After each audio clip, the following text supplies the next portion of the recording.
Ladies and gentlemen, please welcome the Vice President of the United States, J.D. Vance, Secretary of State, Marco Rubio, Special Envoy, Steve Witkoff, and the Executive Board Member, Jared Kushner.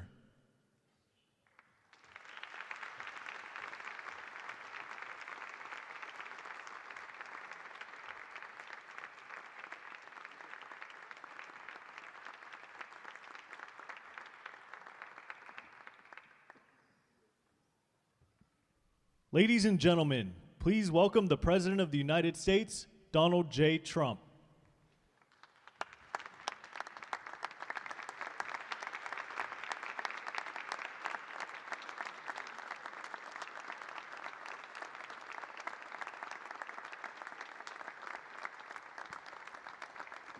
Well, thank you very much. This is a big day and lots of people watching, and especially from other countries, the leaders of, as you know, the other countries, because we have a large group of leaders, and the ones that aren't here are watching on Zoom.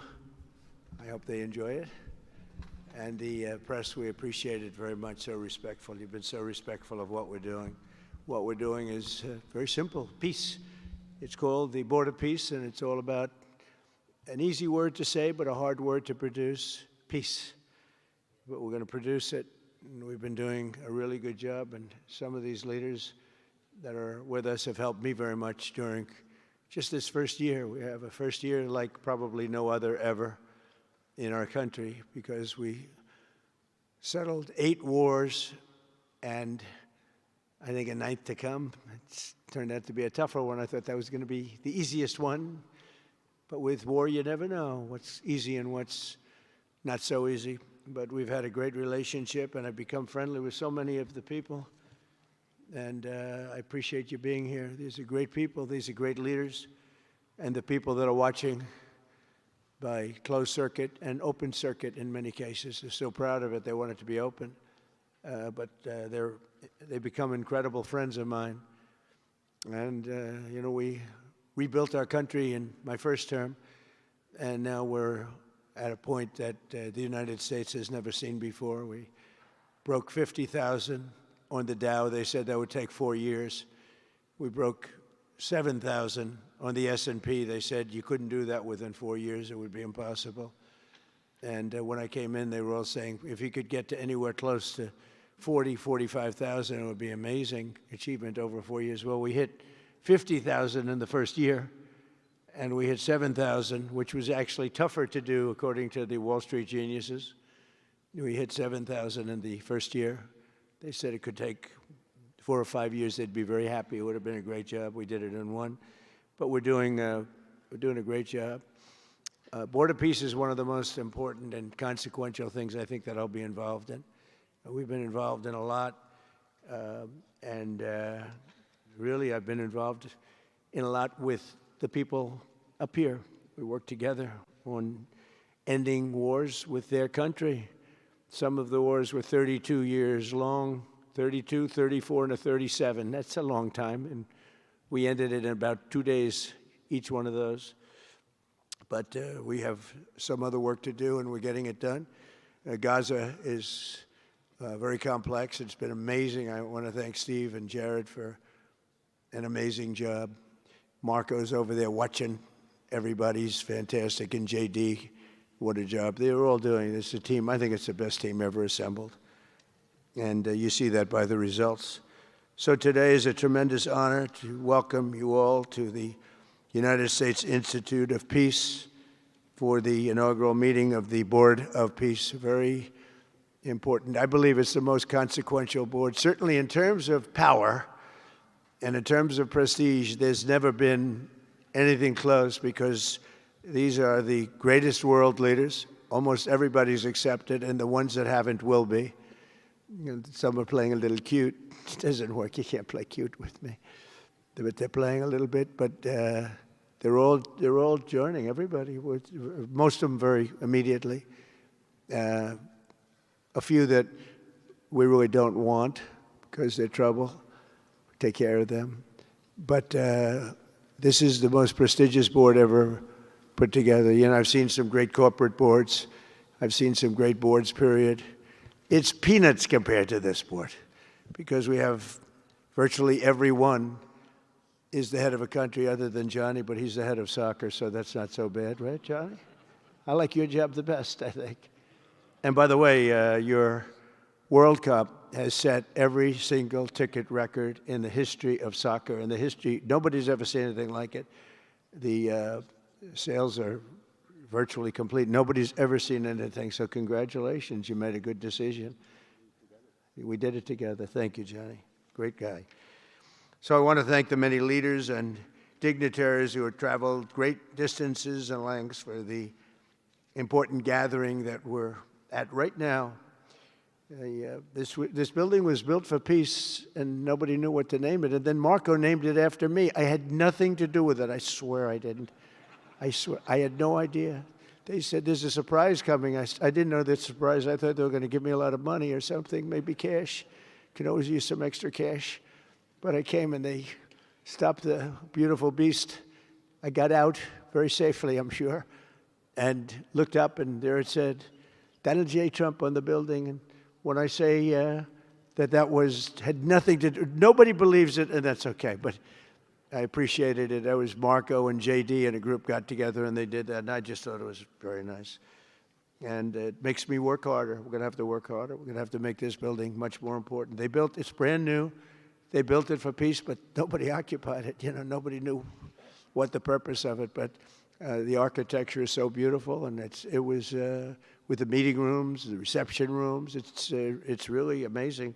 Who would think that it was built without anybody in mind or anything in mind, and then the State Department took it over. They liked it. Marco came over one day. He saw this. He said, "This building is great," and he actually claimed it. Right? He claimed it. And that's what he does. Where is Marco? I said, Marco, is that true? You claimed this building. You took it away from about 5 groups that wanted it. That was done very quickly, very methodically. But it was really, really built so beautifully in such a beautiful building. But we worked together to ensure the brighter future for the people of Gaza, the Middle East, and the entire world. I think that the Board of Peace, because it's mostly leaders and unbelievably respected people, but mostly leaders of Middle Eastern countries, countries from all over the world, and they've been very generous with money also. And the United States, which I'll say in a moment, is also very generous with money because there's nothing more important than peace. And there's nothing less expensive than peace. You know, when you go to wars, it costs you 100 times what it costs to make peace. We have a man at the end right there that's smiling because you learned that after 30 years of fighting, right? 30 years of fighting, we got it done. I want to thank you very much. That was a great thing you did. You and your new friend, they came to my office and they said, I've been fighting for 22 years. Now you're there for 23 years, right? But I've been fighting for 22 years. That's all I've done is fight this gentleman. And his counterpart was there for 7 years. He said, I've been there for 7 years. All I've done is fight this gentleman. And we had it worked out in about 24 hours, right? And it's been a good peace. And I think they've become friends. I'm not sure I'm allowed to say that, but I think so. I think they've become friends, right? Right. Great. Stand up. Stand up. These are 2 tough cookies, too. You think that was easy? It wasn't easy. These are 2 tough people, good people, but tough people. But, you know, we're in the Oval Office, and we were getting near. But the one was at one side of the room. I have 2 chairs right in front of the desk, the beautiful, resolute desk. One's over here. One's on the other side of the room. I said, folks, could you get a little closer? Well, I don't know. They felt very uncomfortable. You know, they've been killing each other for 32 years. So I say, can you get a little closer? After 1 hour, they were right next to each other. We made a deal. They hugged, they signed, and we had peace with 2 very important countries, and I'll never forget it. So they started off a little weak, and they ended up really strong, and you can be very proud of yourselves. It was a beautiful thing to see. Thank you. Look at that. Can you believe it? 32 years. Thank you. Thank you very much. But we're honored to be joined today by Prime Minister Rama of Albania. President, where is President Milei? You're another one, I'll tell you. Where is President Milei? I endorsed him. I'm not supposed to be endorsing people, but I endorse, when I like people, you know, I've had a very good record of endorsing candidates within the United States. But now I endorse foreign leaders, including Viktor Orban, who's here, and others. And I endorse this gentleman, Milei. He was a little behind in the polls. He ended up winning in a landslide. I just endorsed the Prime Minister of Japan. She was in a tight race, but was probably going to win, and she won in the largest number in the history of Japan. So she likes me a lot. But it was an honor, and you're doing great. Oh, look, they're sitting right next, Victor. I think, but ultimately, I think I'm going to end up endorsing. Hey, look, as long as it works, it's okay with me. But the endorsement seems to be working in foreign countries, too, so that's good. But nice to have you both. Victor, nice to have you both. Very proud of you. The Prime Minister of another, really just a great guy, Pashinyan of Armenia. President Aliyev of Azerbaijan. I love saying that name now, you know. At the beginning, it was giving me a hard time. Now I love saying it. It's a beautiful name. I love it. His Majesty King Hamad bin Isa Al Khalifa of Bahrain. Bahrain. Thank you. Thank you. Where are you? Where are you? He's so rich, he can sit there. He can sit wherever the hell he wants. You know, he could sit up in the corner. He could sit up top. He might take a piece of this building, Marco. He'll take 25% of the building for about $6 billion. Thank you. And you've been very generous also. We appreciate it. Prime Minister Hun Manet of Cambodia. Raise your hand wherever you may be. Because, yeah, hi, how are you? Congratulations. That was another one, right? We did a good job with that one. Prime Minister Madbouli of Egypt. Thank you very much, and say hello to the General/President. Okay? Prime Minister Orban of Hungary, who has my complete and total endorsement for election. Not everybody in Europe loves that endorsement, but that's okay. He does an unbelievable job. He's done an incredible job on immigration, unlike some countries that have hurt themselves, but they're working on it. But I just want to let you know, you have my total and complete endorsement, and I'm putting it out. I already did, but I'm putting it out again. And you're coming up with an election, and I think you should be good. I'll tell you, Milei did pretty well. He was a little down, right? And then he ended up winning in a landslide, so that's pretty good. You're going to do great, Victor. Thank you very much for being here. Appreciate it. You run a great country. A man that I really like a lot is, he's definitely tough. I don't want to fight him.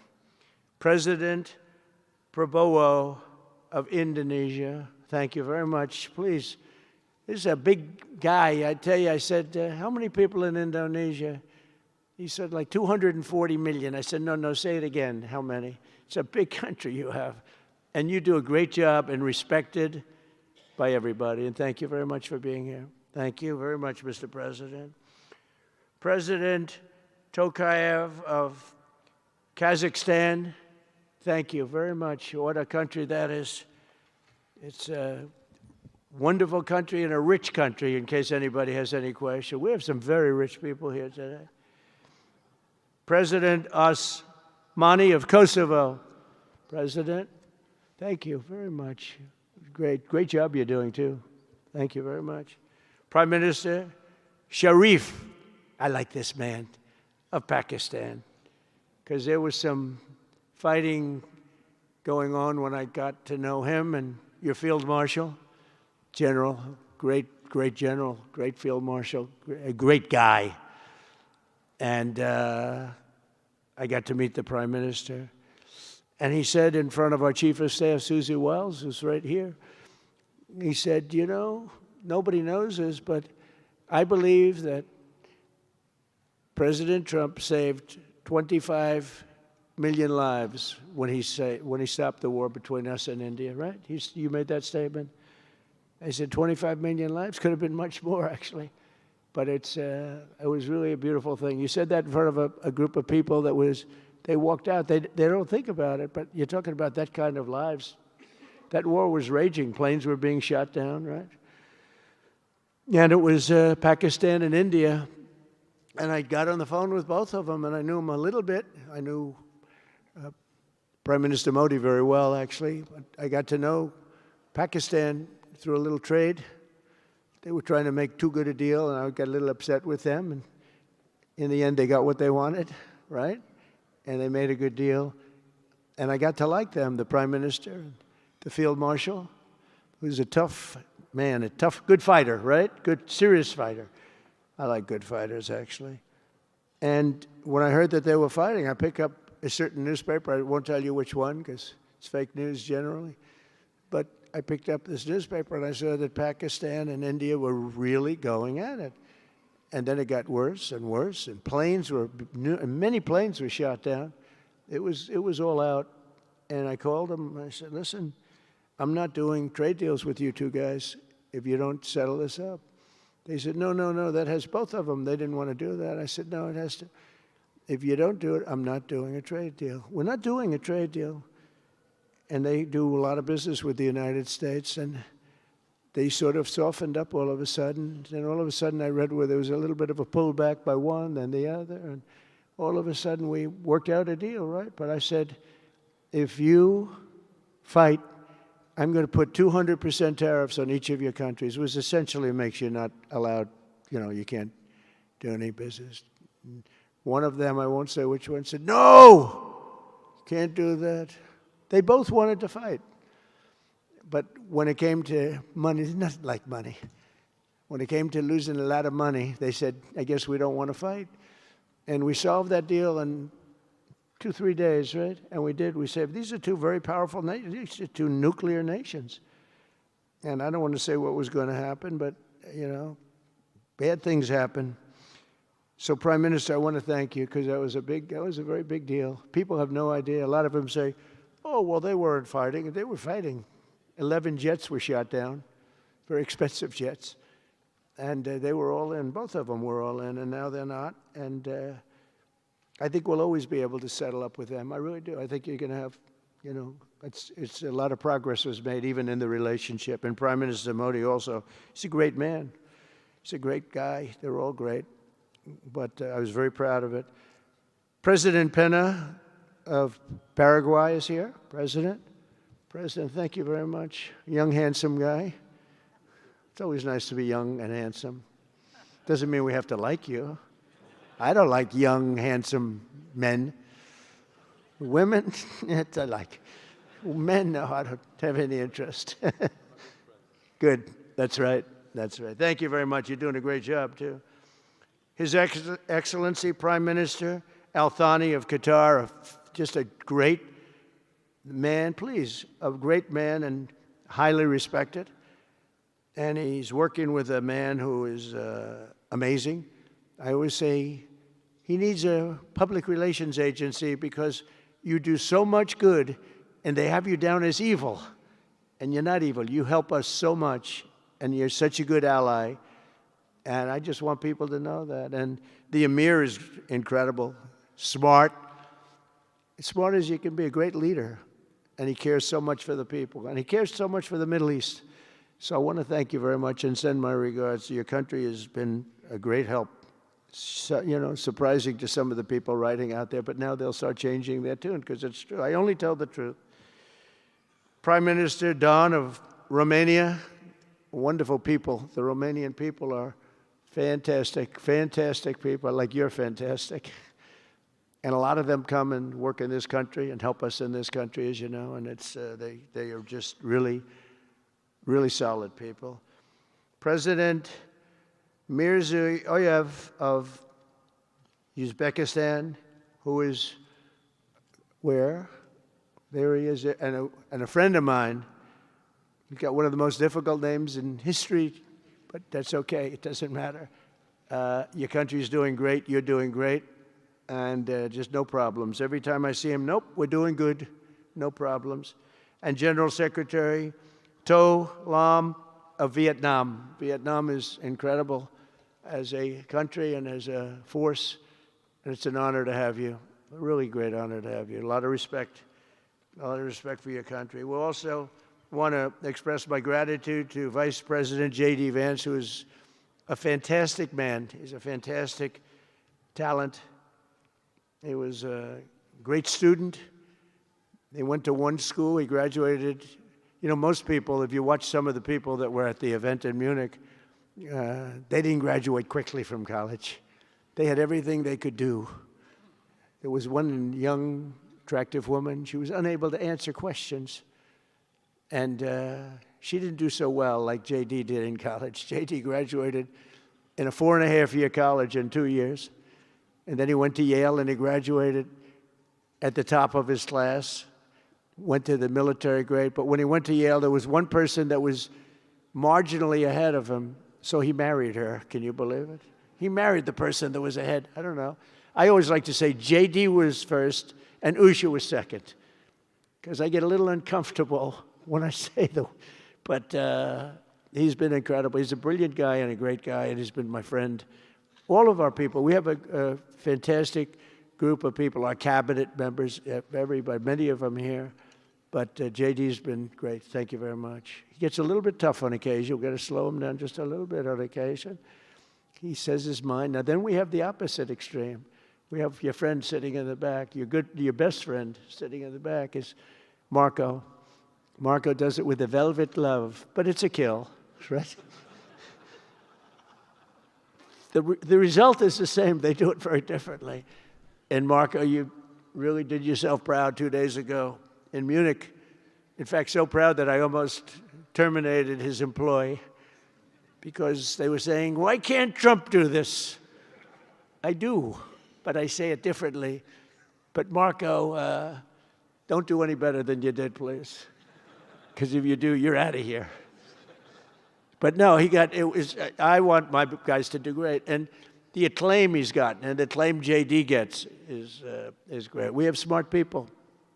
And when you see the representatives there, like Gavin Newsom, he didn't know what he was doing. They didn't even know why. He didn't know why he was there. Or AOC, she was unable to answer a simple question. And she could have said, well, I'm studying it, and I'll report back to you next week. You know, you can get away with that. But she just went, it's actually, I think it could be a career-ending answer, because for 25 years, anybody running against her, I think Susie is going to use that little piece of stuff. It was not good. It was not good. That was not a natural. So I want to thank J.D. I want to thank Secretary of State Marco Rubio. They're extraordinary. I want to thank Special Envoy for Peace, Steve Witkoff, who has been unbelievable. You know, I took Steve because I was a developer in New York, really successful, actually much more successful than Steve, but I don't want to say that. I'm not going to say that, Johnny. I refuse to say it. But I saw something in Steve. Steve's a great negotiator. Everybody loved him. All these developers, and they're tough. You know, New York developers tend to be on the tough side. And, you know, most of them hate each other. Like a lot of the people in this room hate each other. You know, it's sort of natural, I guess. But we're bringing love back into the room like the old days. But everybody loves Steve. Every developer, the worst, most evil people, horrible human beings, actually. And they love Steve. So I remember this, and we had some conflicts, to put it mildly, in the world. And I said, Steve, how would you like to be Henry Kissinger Jr. that doesn't leak? I said, are you a leaker, Steve? No. He didn't even know what the word meant, and it's true. I always say Henry Kissinger, who was one of the great leakers of all time, by the way. Richard Nixon said to him, Henry, who's leaking all this stuff? I don't know, Mr. President. It was Henry. It was like, these are little stories I like telling you. But Steve has been unbelievable. Everybody likes him. Ukraine loves him. Europe loves him. Russia loves him. I mean, there's nothing wrong with this. He goes to see President Putin. Didn't know Putin. I set him up a meeting to see. I said, how's Steve doing? Sir, he's still inside. Oh, that was an hour. I called back. Tell Steve to call me when he's finished. I want to find out what the hell is going on. We want to end that war. Sir, he's still inside. 3 hours, 4 hours. They were together for 4 hours, the first meeting. That's talent. And they get along. I mean, people like or don't like Putin or Zelensky. They get along. Same thing with Zelensky. I mean, they all love Steve, and Steve's doing a great job. That's a tough one. That's a much tougher one. I would have thought that some of the ones that we settled that are up here would have been, I thought this would be easy because I have a very good relationship with President Putin. I have a very good relationship with President Xi. I'm going to be going to China in April. That's going to be a wild one.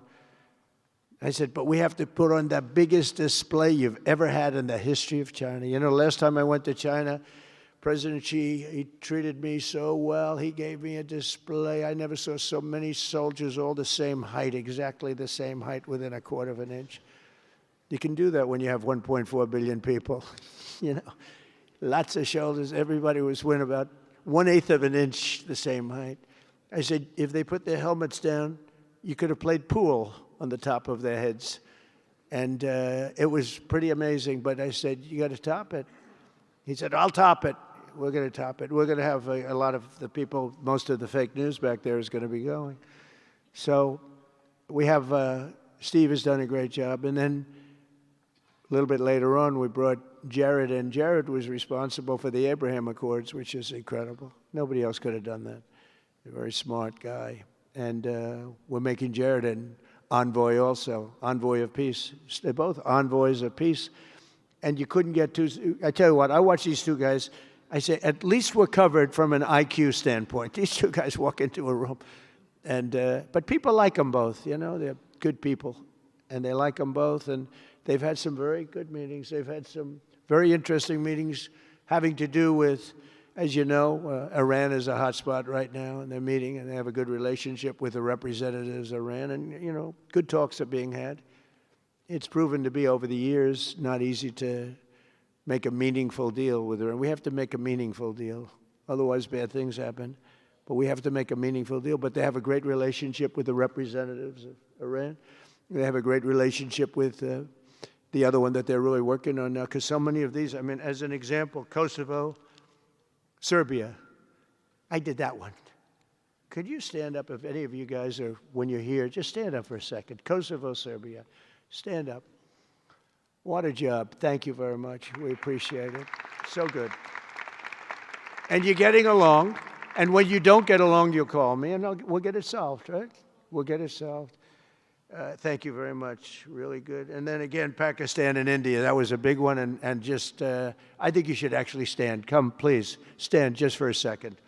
Pakistan and India, thank you very much. And I spoke to Prime Minister Modi. He's excited. He's watching us right now.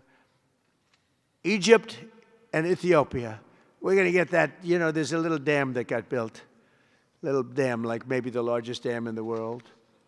Built and financed, of course, by the United States brilliantly. And having a little trouble getting water to the Nile. It's not, that's a tough situation, but we're going to get that solved. Armenia and Azerbaijan, we talked about. And again, thank you, fellas, very much. Great job.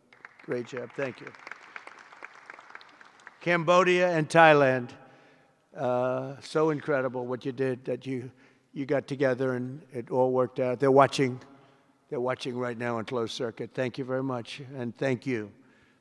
That was a big one, Cambodia and Thailand. These are nasty fighters, I have to tell you. These fighters are nasty.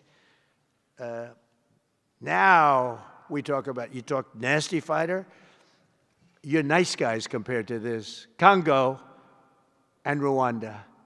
That was, and we've got them pretty peaceful. There's little flare-ups every once in a while. I'll get a call once a week. Sir, there's a flare-up in the Congo again. We'll get it straightened out, right, Susie? We'll get it straightened out. And Israel, as you know, with, you could say Israel in numerous countries if you want to really know the truth, but Israel and Iran, and we'll see where that goes. But when you think of Israel, we've done the biggest thing of all. We have peace in the Middle East right now. That's bigger than people said it couldn't be done. For 3,000 years, they've been talking about Middle East. They said it couldn't be done. And you look at what's happened in Gaza. And one of the keys to it was when we took those beautiful magnificent. We just ordered 22 more of them, updated model. The B-2 bombers are incredible. I never understood the B-2 bomber. I'd watch, it's a wing, and I've never quite understood that, Johnny. I'd look at it, I'd say it was beautiful, but what does it do? It carries very big bombs. And it went into Iran, and it totally decimated the nuclear potential. And when it did, when it decimated that, all of a sudden we had peace in the Middle East because there was a black cloud hanging over the Middle East, and if that wasn't done, that cloud would have been there. And countries like Saudi Arabia, countries like Qatar, countries like, nobody could have signed. You would have had that threat. Nobody could have had, you couldn't have had peace in the Middle East. So now we may have to take it a step further, or we may not. Maybe we're going to make a deal. You're going to be finding out over the next probably 10 days. But this meeting today is proof with determined leadership, nothing is impossible. When I took office, the war in Gaza was raging with thousands of people being killed and no end in sight. Today, thanks to unrelenting diplomacy and the commitment of many of the great people in this room, we have 59 countries signed up on Gaza. Think of that. We have, it's amazing. But all the people, many, really so many in this room, the war in Gaza is over. It's over. There are little flames, little flames. Hamas has been, I think they're going to give up their weapons, which is what they promised. If they don't, it'll be, they'll be harshly met, very harshly met. They don't want that. All the stuff like they don't mind dying. They told me that's not true. Everyone said, oh, they don't mind dying. No, they don't want to die. They said, we don't want to die. People don't want to die. The ceasefire was held, and every last remaining hostage, both living and dead, has been returned back home. Think of that. That was an impossibility. And we did hundreds of hostages, but the last 20, and I always said to Steve and Jared, I said, the last 20 are going to be very tough, very, very tough. And we got them back. We got the living back, and then we only got about 16 of the dead, and we said, well, you got to get them all. You promised them all. And they dug and dug and dug. You can imagine it's a job that's brutal. And Hamas really did a lot of that work. And you got to give them credit for that.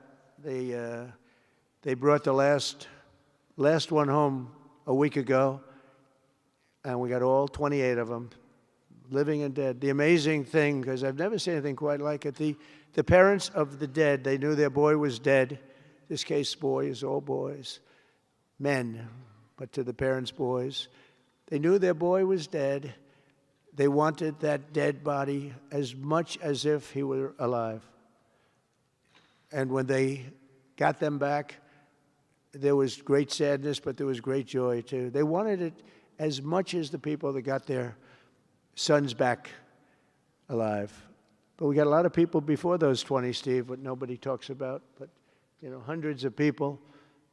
We did a good job, and you guys did a fantastic job. I want to thank every nation that helped us achieve this monumental breakthrough, saving countless lives, and really bringing peace and bringing the concept of peace, because nobody thought peace in the Middle East. I've always heard peace in the Middle East is impossible, and it's turned out not to be. And we do have some work to do with Iran. They can't have a nuclear weapon. It's very simple. You can't have peace in the Middle East if they have a nuclear weapon. And they can't have a nuclear weapon, and they've been told that very strongly. Since the hard-won ceasefire of last October, the United States and our partners have facilitated the delivery of vast amounts of humanitarian aid, numbers that nobody's ever seen before. In November, the United Nations Security Council unanimously approved the Board of Peace. And last month in Davos, we welcomed over 24 members to this very important new organization. And we are very closely working with the United Nations. In fact, I'm going to speak to the Secretary General in a little while. He's a good man. And I've had a good relationship. Other than in my last speech, they did turn off my teleprompter. I got up there. My teleprompter didn't work. I'm sitting in front of all of you people and more. I had no teleprompter. I knew I was in trouble because I'm walking up. The teleprompters are over here. I had the most beautiful speech ready. I was all set to knock them dead. First, I had an escalator that stopped. You know that. It's going up. Boom. It's lucky my movie star first lady was in front of me because I put my hand on a certain part of her body, and I was able to stop my fall. Otherwise, because she had no trouble, I said, boy, that was a very sharp stop, Johnny. So I said, that was strange. I've been on a lot of escalators. It's never happened before. Usually it stops very slowly. This was just boom. But our First Lady was right in the proper location for me. I'm waving to people, and she was holding on a little tighter. She knew what was happening. She did. She said, that's a very successful movie out right now, like #1. Can you believe this? And she's a big movie star. And I always say it's trouble because I always say there's not room in one family for 2 stars. I told her that. We can't have 2 stars in one family. So I don't know what that means, but it's not good. But it is good because we're proud of her. She did people in the United States love the First Lady, and she did the movie, and it's become the biggest selling documentary in 20 years. Can you believe? The theaters are all packed. Women especially, they go back and they see it 2 or 3 times, 4 times. But together we're committed to achieving a Gaza that is properly governed throughout. The whole area is going to be, so many countries that have really nothing to do with the Middle East, but they're maybe somewhat close by. They're all involved. They want to go in and fight. They tell me all the time, we'd like to send soldiers to fight if it's necessary. And I don't think it's going to be necessary. We have 2 countries that want to go in and do a number on Hamas. I said, I really don't think I hope it's not going to be necessary, because they made a promise, and they promised me get rid of their weapons. Looks like they're going to be doing that, but we'll have to find out. But it's no longer a hotbed of radicalism and terror. And to end that, we have today, and I'm pleased to announce that Kazakhstan, Azerbaijan, UAE, Morocco, Bahrain, Qatar, Saudi Arabia, Uzbekistan, and Kuwait have all contributed more than $7 billion toward the relief package. That's great. Thank you, fellas. Thank you.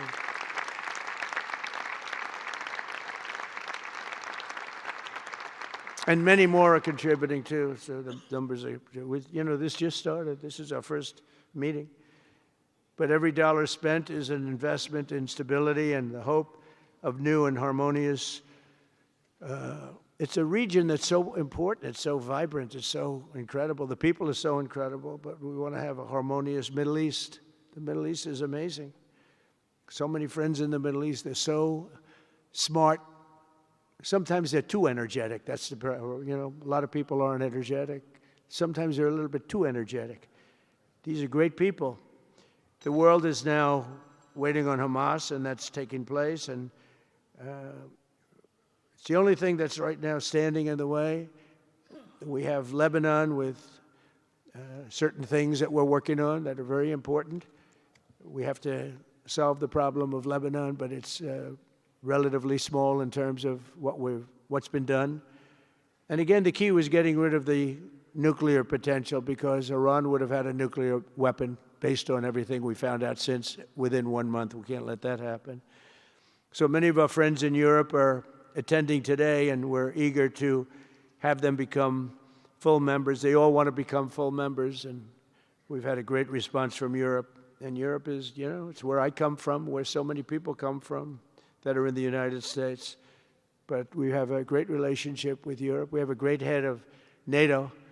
He is a fantastic man, and he's doing a great job, really great job. I'm excited to announce that Norway has agreed to host an event bringing together the Board of Peace. Oh, I thought when I saw this note, I'm excited to announce that Norway, I thought they were going to say that they're giving me the Nobel Prize. Oh, this is less exciting. Oh, it says, I'm excited to announce that Norway, and I'm saying, oh, great, I'm getting the Nobel Prize, finally. Finally, they got it right. But I don't care. I don't care about Nobel Prize. I care about saving lives, just so you understand. We play and we all, do what we have to do. I only have one thing. I don't want to see people killed from parts of the world that are very far away from the United States. And if I have an ability to turn off wars, I want to use that ability, because it's people. Millions of people. It's like the Prime Minister said, 25 million people maybe. And that's a small number compared to what it could have been if you really think about it, right? No, I want to save lives, and I don't care about prizes. And the UN Office for Coordination of Humanitarian Assistance is raising $2 billion for the support of Gaza. Additionally, Japan has just committed to host an aid fundraiser, which would be a very big one. It's already successful. We know some of the numbers that are being talked about, which will be attended by other nations in the region, including South Korea, the Philippines, Singapore, and others. And I know that China is going to be involved, and I think Russia is going to be involved. I think they will be. I want to have everybody, get all sides, because it doesn't help when you have all sides with one ideology. You have to have everybody together for this. I'm also pleased to announce that FIFA will be helping to raise a total of $75 million for projects in Gaza. And I think they're soccer related, where you're doing fields and you're getting the greatest stars in the world to go there. People that are bigger stars than you and I, Johnny. I hate to say it. You know, I met one of your great stars who came to the White House, as you know. And my son was very excited. These are great people. These are great people. And Johnny's going to bring the stars to the area. And they're really known. People in Gaza know every one of them, right? You know? So it's really something. And we'll soon be detailing the announcement. And if I can I'll get over there with you. I want to thank Johnny and FIFA for all of the wonderful things they did and are doing. They gave me their first Peace Prize. They gave me a Peace Prize. I think they saw that I got screwed by Norway, and they said, let's give him a Peace Prize. I mean, very good. Thank you, Johnny. I appreciate it. Johnny's very smart. He's very, very smart. The nations represented here today, just in closing, are not just contributing money. Some are also pledging personnel to help preserve the ceasefire and secure a very enduring peace. We have to have enduring peace. Having peace, knowing it's going to blow up in 2 weeks, doesn't mean anything. In particular, Indonesia, thank you very much. Indonesia. It's a great country. Thank you very much. Look at that man. Look how tough he is. You think it's easy dealing with him? Look at that face. You are a tough cookie. And we say it lovingly, too. We need strength. You say, see, he doesn't mind. He's tough and he's smart. And smart is more important. Morocco, thank you very much. Great. What you're doing is great. Albania, Kosovo, Kazakhstan have all committed troops and police to stabilize Gaza. Egypt and Jordan are likewise providing very, very substantial help, troops, training, and support for a very trustworthy Palestinian police force. We think we're getting some very good people on that police force. And, you know, it's peace in the Middle East. We have peace in the Middle East. Think of it. For years you've been hearing about peace in the Middle East, and everybody's saying it's impossible. All of these countries are working together around the vision of a Middle East that is free from the curse of extremism and terror. And now is time. And by the way, even people with extremism and preaching extremism, they're exhausted. They're tired. It's been going on for too many years. I don't care who you are. They're tired. They want peace. And now is the time for Iran to join us on a path that will complete what we're doing. And if they join us, that'll be great. If they don't join us, that'll be great too. But it'll be a very different path. They cannot continue to threaten the stability of the entire region, and they must make a deal. Or if that doesn't happen, I maybe can understand. If it doesn't happen, it doesn't happen. But bad things will happen if it doesn't. With the commitments announced today, the Board of Peace is proving that it does not just convene countries. It devises and implements, and real solutions happen. We've come up with solutions. This is so little talk. This is very little talk, all action. First time, it was always talk in the Middle East. People would talk about peace in the Middle East, and then they'd go home and they'd never even think about it again. Nothing would happen. We're providing a model for how responsible sovereign nations can cooperate to take responsibility for confronting problems in their own regions.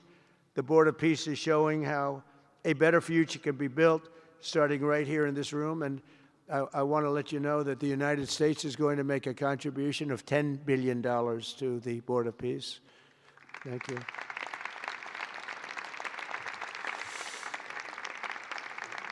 And we've had great support for that number. And that number is a very small number when you look at that compared to the cost of war. That's 2 weeks of fighting. It's a very small number. It sounds like a lot, but it's a very small number. So we're committed to $10 billion. Together we can achieve the dream of bringing lasting harmony to a region tortured by centuries of war, suffering, and carnage. They say 3,000 years. And hopefully we can lift up the eyes of the world to envision how other intractable conflicts can be settled. So many conflicts, they say, are impossible to settle, and we get them settled. We got, of those 8 that we settled, most of them were said to be not settleable. And they not only got settled, they got settled within days. More impossible problems can be solved as we go along this very beautiful path. I think it's a beautiful path. I think it's such an important day. Even the weather's beautiful. We walk in, it's beautiful. Everything's beautiful. But the ancient wounds can be healed, and they are indeed ancient. This has been going on for so many centuries that our entire planet will be a better, safer, more beautiful, and more peaceful place for us all. We're going to be working with the United Nations very closely. We're going to bring them back. I think the United Nations has great potential, really great potential. It has not lived up to potential. The 8 wars, I never even spoke to them about one of them, and I should be speaking to them about all of them. Someday I won't be here. The United Nations will be, I think, is going to be much stronger. The Board of Peace is going to almost be looking over the United Nations and making sure it runs properly. But we're going to strengthen up the United Nations. We're going to make sure its facilities are good. They need help, and they need help money-wise. We're going to help them money-wise. And we're going to make sure the United Nations is viable. And you have some very good people at the United Nations, can do a good job.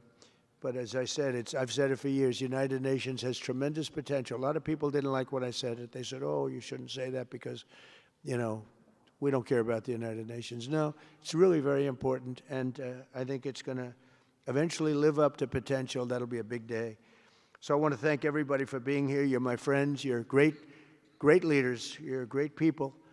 And I can honestly say, you know, you're strong leaders, you're tough leaders in many cases, and every single one that I'm looking at that's right here, I've gotten to know and I've gotten to respect. And really, you're friends of mine. And if I can help you at all, you let me know. But this is going to be something, the Board of Peace will be something that, the likes of which I don't think anybody's seen before. And thank you all very much. It's a great honor. I'm going to ask J.D. Vance to come up and say a few words. Thank you very much.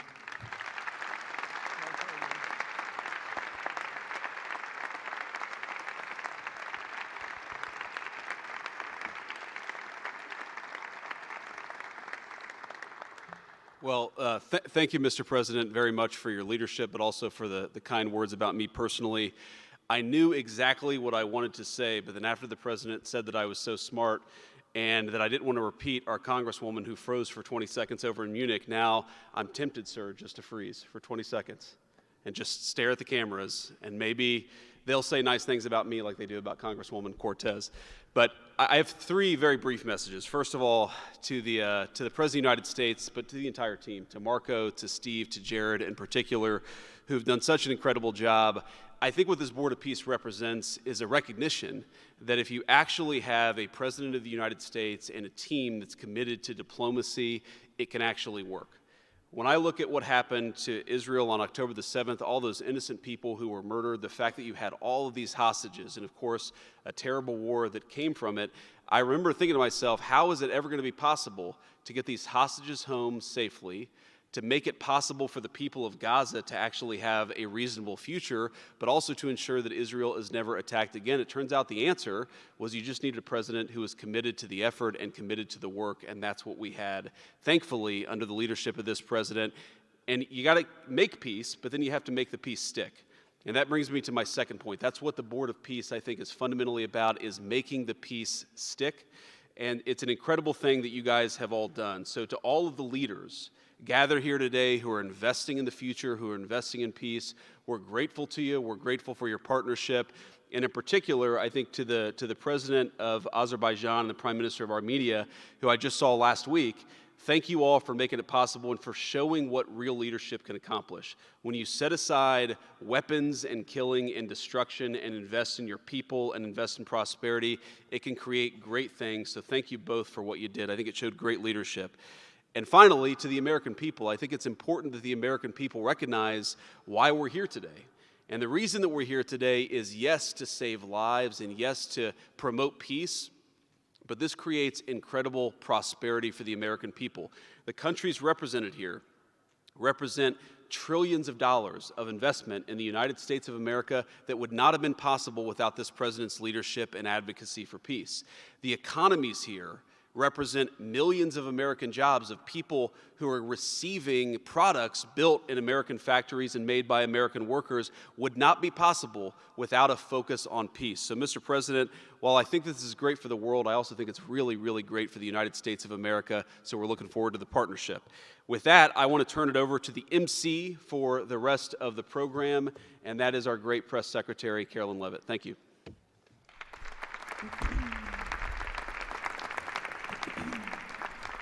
Well, congratulations, Mr. President and Mr. Vice President, for convening the first ever Board of Peace meeting, and we will now hear from our Secretary of State, Marco Rubio.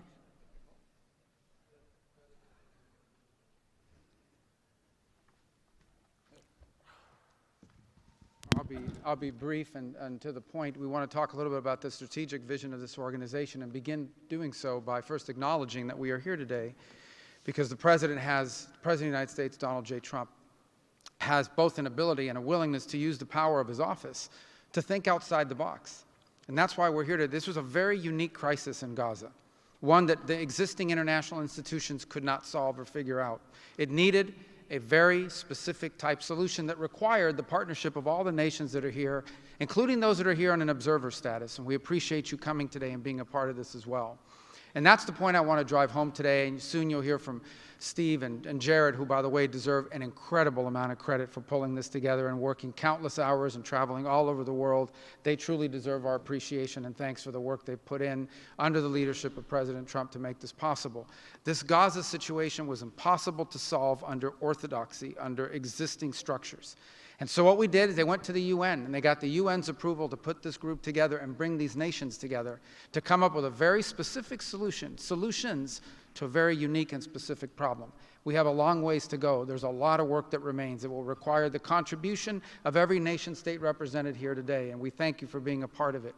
And we hope that this can serve as a model for other complex and difficult situations so they can be solved in the same way. But right now the focus is on this one. We have to get this right. There is no plan B for Gaza. Plan B is going back to war. No one here wants that.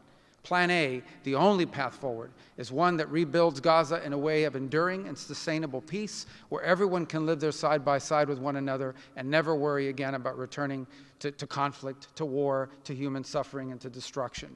And again, Mr. President, thank you for having the vision and the courage to pursue something that has never been done before, and we're not done yet.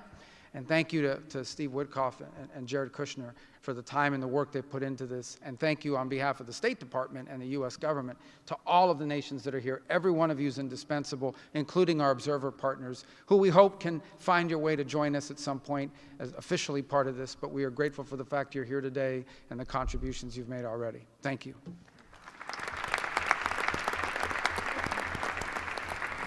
Thank you, Marco. We will now hear from our Special Envoy, Steve Witkoff.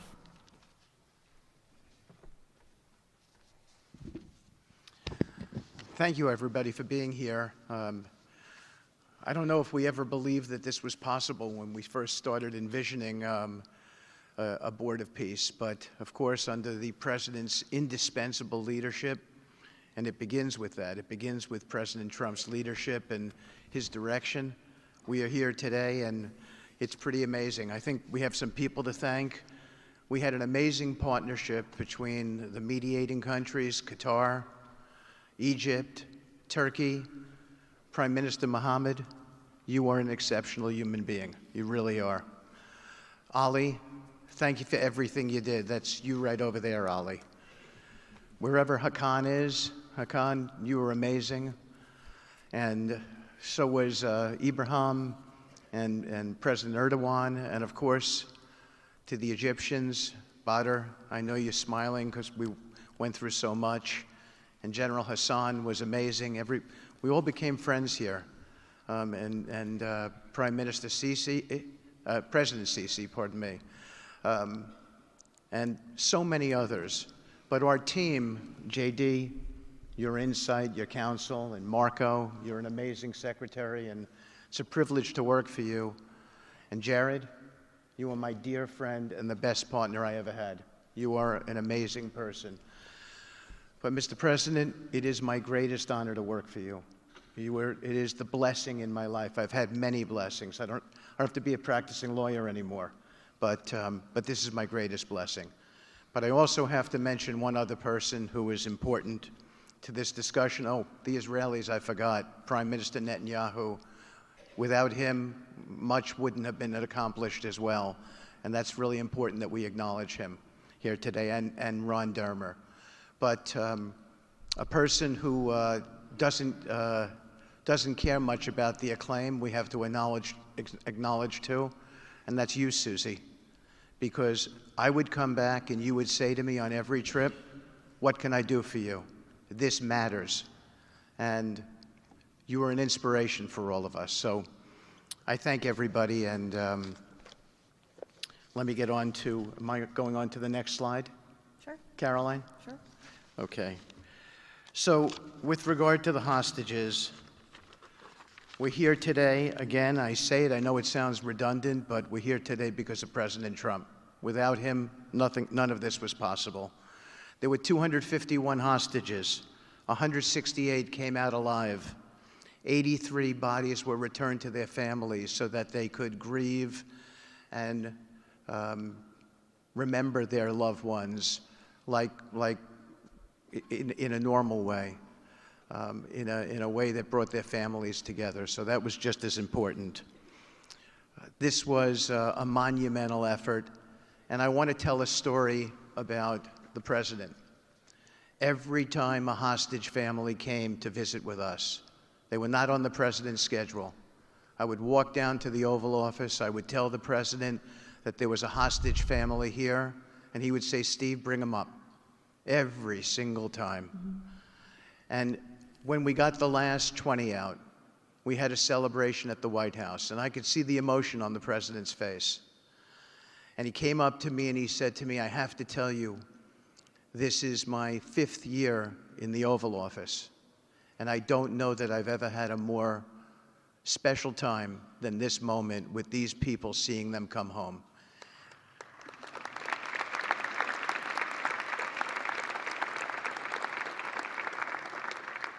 And I said to the president, you have to look around because none of them would be home without you, sir.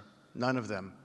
So I only want to tell you, Mr. President, you gave me my greatest honor to work on this effort, and I thank you.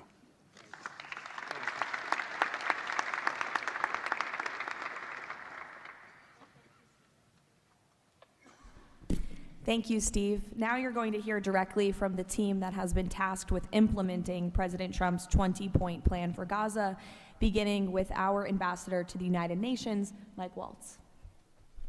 Thank you, and thank you, Mr. President, Excellencies. First, let me wish everyone a happy and prayerful Ramadan. Thank you so much for joining all of us today. Mr. President, Excellencies, bottom line, humanitarian aid has absolutely surged since the Gaza war ended. Our Central Command, our great military, is working together with Israel, with the UN, so many countries here to coordinate the aid, to make sure there's deconfliction. Over 70 countries now are participating in our Civil Military Command Center, and here are the results. Aid is up. 4,200 aid trucks have entered Gaza each week for 13 consecutive weeks, the longest stretch of high-volume assistance to Gaza in years. Diversion is down significantly from prior to the ceasefire, with less than 1% diverted this month.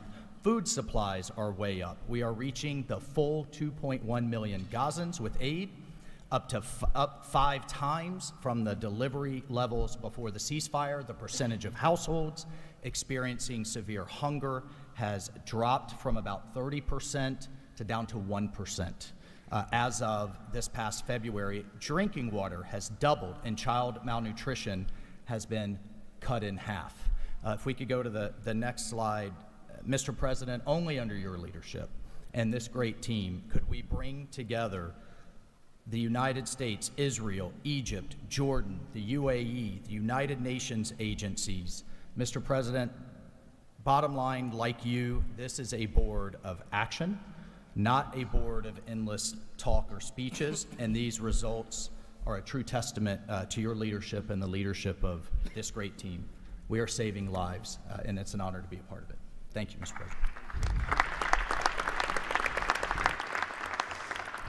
Dr. Ali Shaif.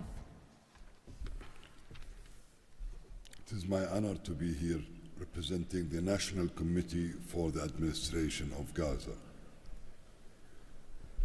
Thank you, President Trump, for your leadership, for your continued efforts.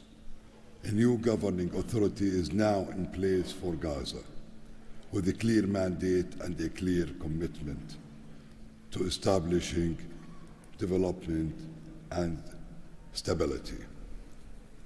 However, we are operating in extremely difficult conditions. Large parts of Gaza Strip are severely damaged, destroyed actually.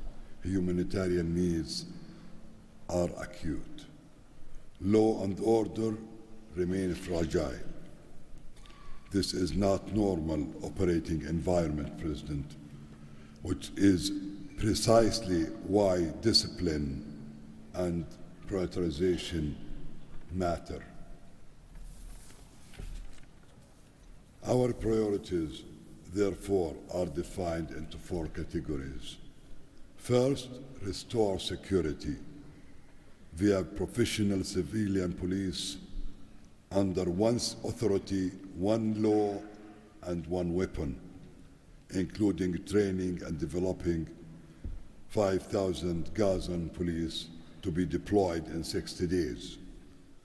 Secondly, revive economic activities and livelihoods, creating decent jobs, especially for our young population.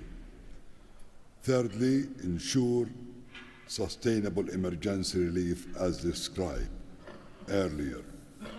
Fourthly, restore basic services including electricity, water, health, and education. And last but not least, the access and movement. Our mandate is simple, President. Step by step to build the foundation for lasting peace, dignity, and prosperity for the people of Gaza. And this is where we count on your continued leadership and support. Blessed the peacemaker. Thank you.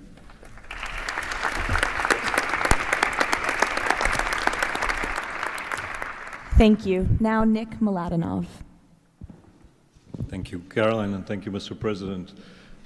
Today, we're very happy to announce that we're creating the Office of the High Representative for Gaza of the Board of Peace, which will be there to support, to guide, and assist the National Committee for the Administration of Gaza, hopefully removing the roadblocks that they will be facing in taking over civilian and administrative control of the Gaza Strip. We plan to work in full transparency under the guidelines of and supervision of the Board of Peace and the Executive Board. And of course, we will do that in great coordination with the Israel and with the Palestinian institutions, who we both require to make this work on the ground. And certainly with my very good colleague here, General Jeffers, and the International Stabilization Force that is coming together. Mr. President, if I can actually use the opportunity to announce some breaking news that as of this morning, we started the process of recruiting Palestinian police force that Ali was just referring to. And just in the first few hours, we have 2,000 people who have applied to join a new transitional Palestinian police force to be formed in Gaza under the authority of the National Committee with the support of the Board of Peace, trained in Egypt, where we have received an excellent proposal of how to do that forward. And this is critical to what we need to do as we begin this process. And if we may move to the second slide. It is this Palestinian security force under the authority of the National Committee for the Transition Period that will allow us to ensure that all factions in Gaza are dismantled and all weapons are put under the control of one civilian authority. The only way to do that is the full implementation of the 20-point plan and the UN Security Council resolution, which binds us all to make sure that that is the way forward. We have now a fully agreed framework with the mediators on how to do this, and I thank very much the state of Qatar, Egypt, and Turkey for their excellent support in this. We now need to move forward on communicating it and negotiating the details of the implementation plan with the factions on the ground. But rest assured to all of you that we're on the right track, and if I can ask one thing of all of us, is to make sure that we have one message. There is no other option except the full demilitarization and decommissioning of all weapons in Gaza for reconstruction to begin and for people to have a new way of life going forward. Thank you.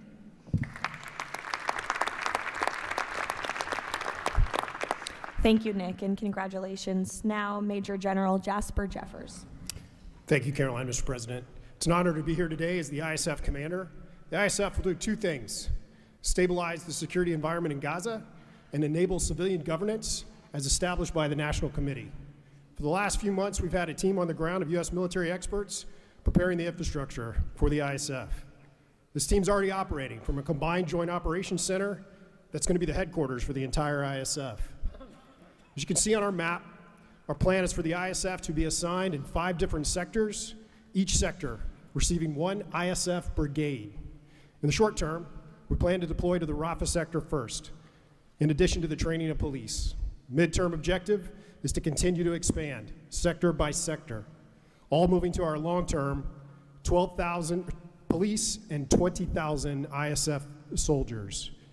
I'm incredibly pleased to announce today that the first 5 countries have committed troops to serve in the ISF: Indonesia, Morocco, Kazakhstan, Kosovo, and Albania.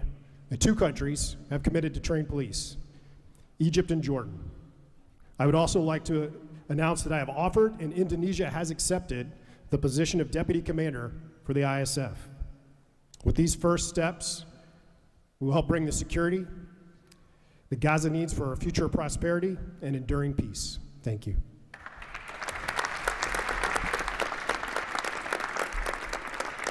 Thank you, Major General. Mr. Tony Blair. For decades, Gaza's governance has been characterized by extremism, corruption, ineffective institutions, and the complete absence of a route to prosperity for the Gazan people.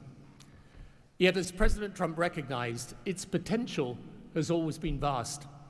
25 miles of Mediterranean coastline, proximity to great regional and global markets, and a young, dynamic population with a median age of 19. So today we set out profound changes necessary to rebuild Gaza for Gazans. Gaza not as it was, but as it should be, including its governance. Effective public institutions serving the people, a business environment where enterprise flourishes, an education system educating the young for tolerance and achievement, and a tech-enabled society making the most of the digital revolution. This is a vision of Gaza as part of a Middle East at peace, not a phony piece of declarations no one means and agreements no one intends to keep, but a genuine commitment to a region where, whether you're a Muslim, Jew, Christian, of any faith or none, you can rise by your own efforts and feel your government by your side, not on your back.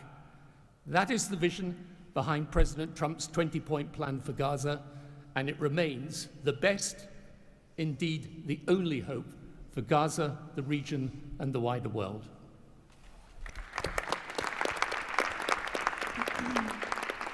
Thank you. Mr. Yakir Gabay. Hello, everybody. Thank you, Mr. President. Gaza is destroyed. We assembled here on this historic day with common vision to rebuild Gaza for the next generations.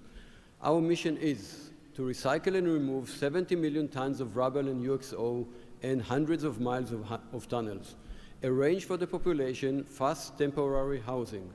In parallel, to start construction of infrastructure and permanent housing. We have a detailed master plan for housing and infrastructure of modern schools and hospitals, manufacturing and agriculture, roads and trains, water and energy plants, logistic hubs, telecom, tech and data centers, sports and leisure facilities, seaport and airport, and much more. We lined up many regional contractors who build housing for millions of people in the Middle East. They will join the massive redevelopment with competitive pricing. The funding is ready and will be invested in a free economy. The local population will build their own cities, which will create hundreds of thousands of jobs and will revive the economy. The Gaza coastline is 26 miles long. It can be developed as a new Mediterranean Riviera with 200 hotels and potential islands. The value goes to the Gazans through the Gaza Sovereign Fund. This plan is all subject to a full disarmament of Hamas. Thank you very much. Together we will make this vision into a reality.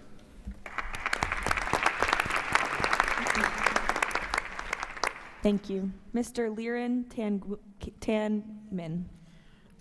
When we asked the NCAG what Gaza needs to unlock its potential, the answer was clear. Reconnect Gaza to the world, digitally and economically, and replace corruption with an open, tax-free system. Gaza was once a vital trade hub between Asia and Europe. Reconnection is a return to its roots. Even the word gauze comes from Gaza, where silk was woven and exported to Europe. So, we brought together Palestinian, Arab, and American partners to deliver practical solutions. By July, Gaza's 2G network will be upgraded with free, high-speed access to essential services. The NCAG is building a secure digital backbone, an open platform, enabling e-payments, financial services, e-learning, and healthcare with user control over data. This effort is supported by our regional partners, and I believe you will hear some exciting news from them on that later today. In parallel, we're advancing an Amazon-like logistics system to help Palestinian launch businesses import globally and trade securely. This will lower prices, drive growth, and help transform Gaza into an open, transparent, corruption-free economic zone. Thank you. Thank you. Mr. Mark Rowan. Mr. President, distinguished leaders, the goal is simple.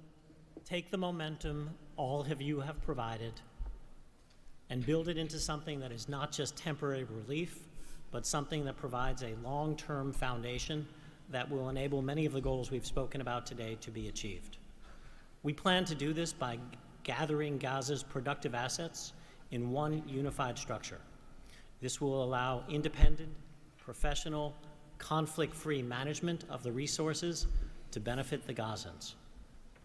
This will also enable expeditious planning and zoning and not fragmented projects that do not contribute to an economic whole.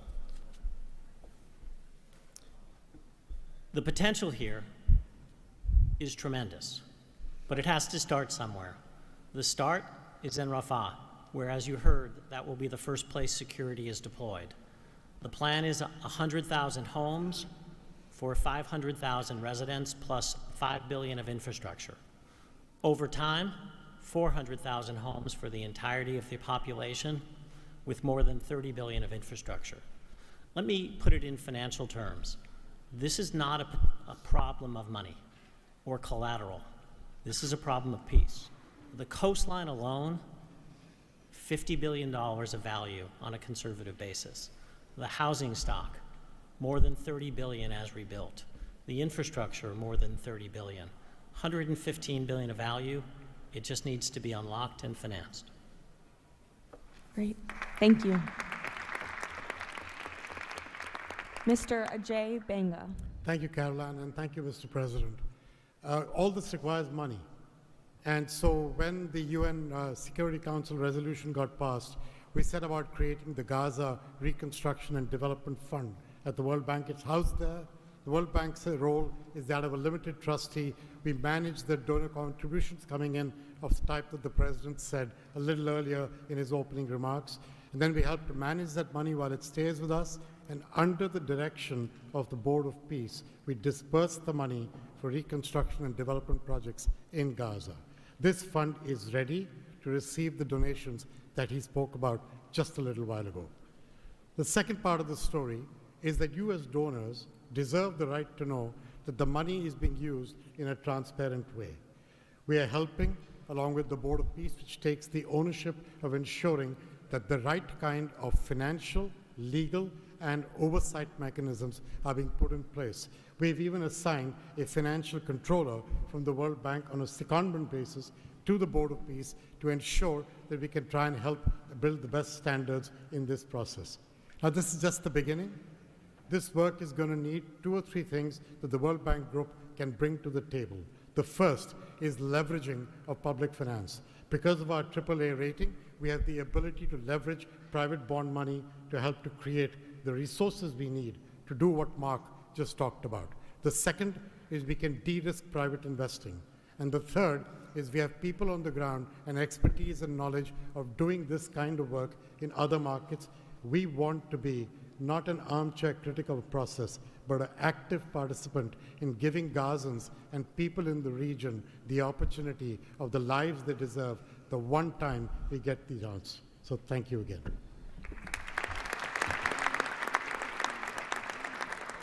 Thank you all for your tremendous work. Before we turn it over to many of the distinguished leaders who are here today, we are going to hear from Mr. Kushner to talk about the future of the Board of Peace.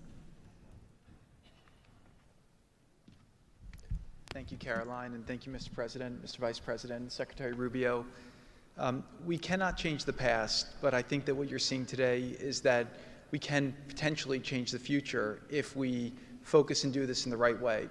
We tried to structure this meeting like a proper board meeting, like we do in the private sector, where we have all the preparation, we get the right people together, and we really report on what our challenges are, what the opportunities are, and what are the approaches. What you've seen today is just a small sample of the work that's been done, and I really want to thank the entire team that's worked so hard at this. A lot of these people are volunteers. They're doing this not for any personal gain. People are not personally profiting from this. They are really doing this for their children and for their grandchildren and because they want to see peace. One small anecdote is Liran said to me, "Are you sure I should be presenting? I'm a Jewish Israeli and I'm working on Gaza and all these things." And I said, "That's exactly why you should be presenting today." If Jews and Muslims work together, Israelis and Palestinians with Americans and English and Bulgarian and people from all around the world, then we can kind of join on a common goal, which is peace and togetherness, and that's really what we've done. I want to thank President Trump. I remember working with you on your first foreign policy speech in 2016 that you gave at the Mayflower Hotel, and at the time, those ideas were considered to be very, very radical. What I saw as somebody who didn't have any foreign policy experience were just common sense ideas. Why can't the world be better? Why can't there be peace? Why can't there be more prosperity for all people in all ways? And I think over the last decade, you really have changed the way that the world thinks about a lot of these things. And I think that this organization is bringing a new approach and new ideas and new people together in order to effectuate it. I'd really like to thank all the countries that joined on very early. I see this as a very self-selecting group of countries that really believe that the future can be different and wanted to join in partnership and put their reputations and their resources and their time and their ideas on the way to say, these are the challenges we're putting into that we're solving in our own countries. We want to come with new ideas because we've achieved success and we believe that the world can be better in that regard. So I don't have to go through these slides in great detail, but we've secured today, even without the president's amazing commitment, over $7 billion. As Mark said, we don't really have a resource issue here, although we are going to need everyone's support. We just need to be executing and doing this in a good way. We've dealt with the humanitarian issue. We've returned the hostages. But the one final thing I just want to talk about as well from our perspective is that the President Trump in his heart wanted to get the hostages home, but he also really wanted to help the people of Gaza. He saw the suffering that they were enduring, not through fault of their own, because of the bad leadership that they had, the situation they were born into, The war was a horrific, horrific situation. And I think through this process, thanks to Ali and the committee, we are now here to fully support the committee. We are here to help the people of Gaza, to lift them up and give them every opportunity to succeed. And we really see this as a partnership with them and with the Israelis to see if we can create an environment that can be peaceful, that can be functional, that can offer people the opportunity to really live a better life. And I think you've seen some of the work today, and hopefully we'll be successful. Like I said, the last one, failure is not an option, and we have to really push forward and keep finding ways to succeed with this. So really thank you, President Trump, Vice President Vance, and Secretary Rubio, and obviously Steve, who's been, like he said about me, I feel just about him. Working through all these challenges has been an absolute honor and a pleasure with you, and I've really been very lucky to have your partnership. So really thank you all, and I'll give back to Caroline. Thank you. Thank you, Jared. The war Hamas began has left The war Hamas began has left Gaza in ruins. Yet from these ruins, a new future will rise. President Donald Trump unparalleled achievements in just a few months. The United States, together with key regional and global partners, has signed the 20-point Gaza Peace Plan, a blueprint for security, peace, and prosperity. All the hostages returned, the living ones to their homes and the deceased to burial. Ceasefire is stable, and the killings from both sides reduced by 99%. The United Nations Security Council approved the establishment of the Board of Peace chaired by President Donald Trump, a governing body dedicated to providing security, infrastructure, and homes for Gaza's people, ushering in the new dawn for Gaza. The new Palestinian Technocratic Government of Gaza, the NCAG, was elected with consent of all parties, including the Palestinian factions, Israel, and the Arab countries. Rafah border crossing with Egypt was open. The NCAG will secure the disarmament of Gaza to ensure one authority, one law, and one weapon. The United States and its partners, in coordination with the World Bank, are pledging billions of dollars to rebuild Gaza. Safe areas are being established in Rafah and later across the Gaza Strip, where families can receive shelter, food, health care, and education. In Rafah, Gazans will build their first new city. The NCAG, with the Board of Peace, will expand development across the entire Strip, employing hundreds of thousands in reconstruction and business activity. Transportation, water, and energy systems will be restored, and a modern economy will begin to emerge. Children will return to classrooms with a curriculum that promotes tolerance, dignity, and peace. Our goal by year 3, Rafah fully rebuilt, unemployment curbed, and Gaza connected to the world through an Abrahamic gateway, linking it with Egypt, Israel, Jordan, Saudi Arabia, the UAE, and extending to India and Europe. By year 10, Gaza will be self-governed, integrated into the region with thriving industries and housing for all.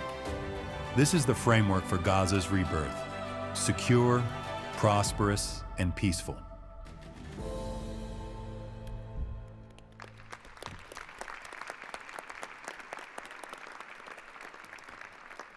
It's amazing.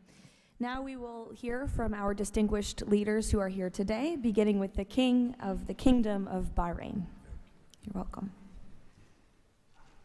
President Trump, distinguished members of the Board of Peace, it is an honor to participate in this inaugural meeting of board convened by President Donald Trump. I take this opportunity to extend my heartfelt congratulations on this worthy and timely initiative. The meeting comes during the holy month of Ramadan, where we will pray to Almighty God that our endeavors will bring peace, security, prosperity to the world.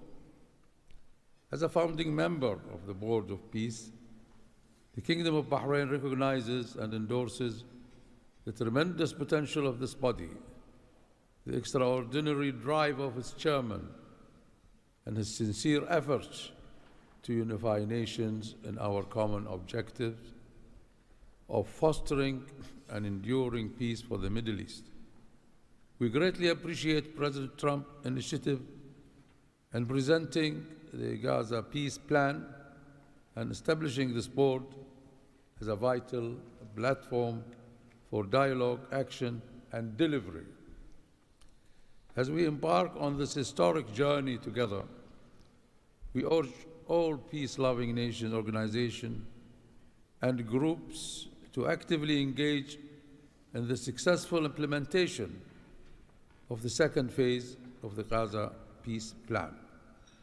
This includes ensuring a lasting ceasefire in Gaza, facilitating its reconstruction, and providing hope and new opportunities for the people of Palestine and Israel. This inaugural meeting of the Board of Peace marks an extraordinary and pivotal chance to envision a new future to Gaza, one that emerges from the ruins of conflict to building a landscape of security, aspiration, hope, and opportunity for its people. And reaffirming our commitment to this vision, the Kingdom of Bahrain has contributed the funds towards the operations and administration of the Board of Peace, and today we announce our readiness to provide the necessary infrastructure and skills to establish an effective government digital services platform for Gaza. Our decision to join the Abraham Accord and enter into the CCBA agreement with the United States reflects our commitment to advancing peace and stability in the Middle East. The United States' historic and ongoing presence in our region has served as a positive force for stability, and we remain dedicated to strengthening our partnership.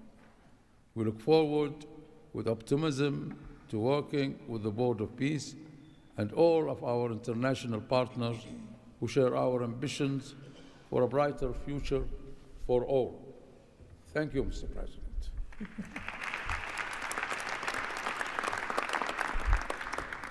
Next, the President of the Republic of Kazakhstan. Dear Mr. President, ladies and gentlemen, our meeting here at the Donald Trump U.S. Institute of Peace comes at a moment when decisive and pragmatic actions matter most.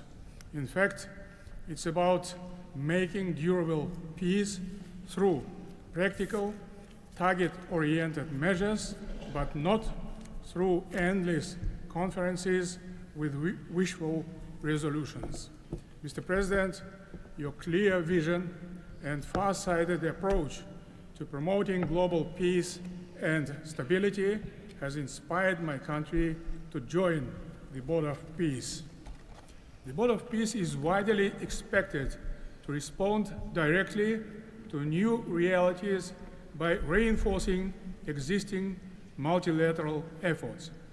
The world has never seen a move like this.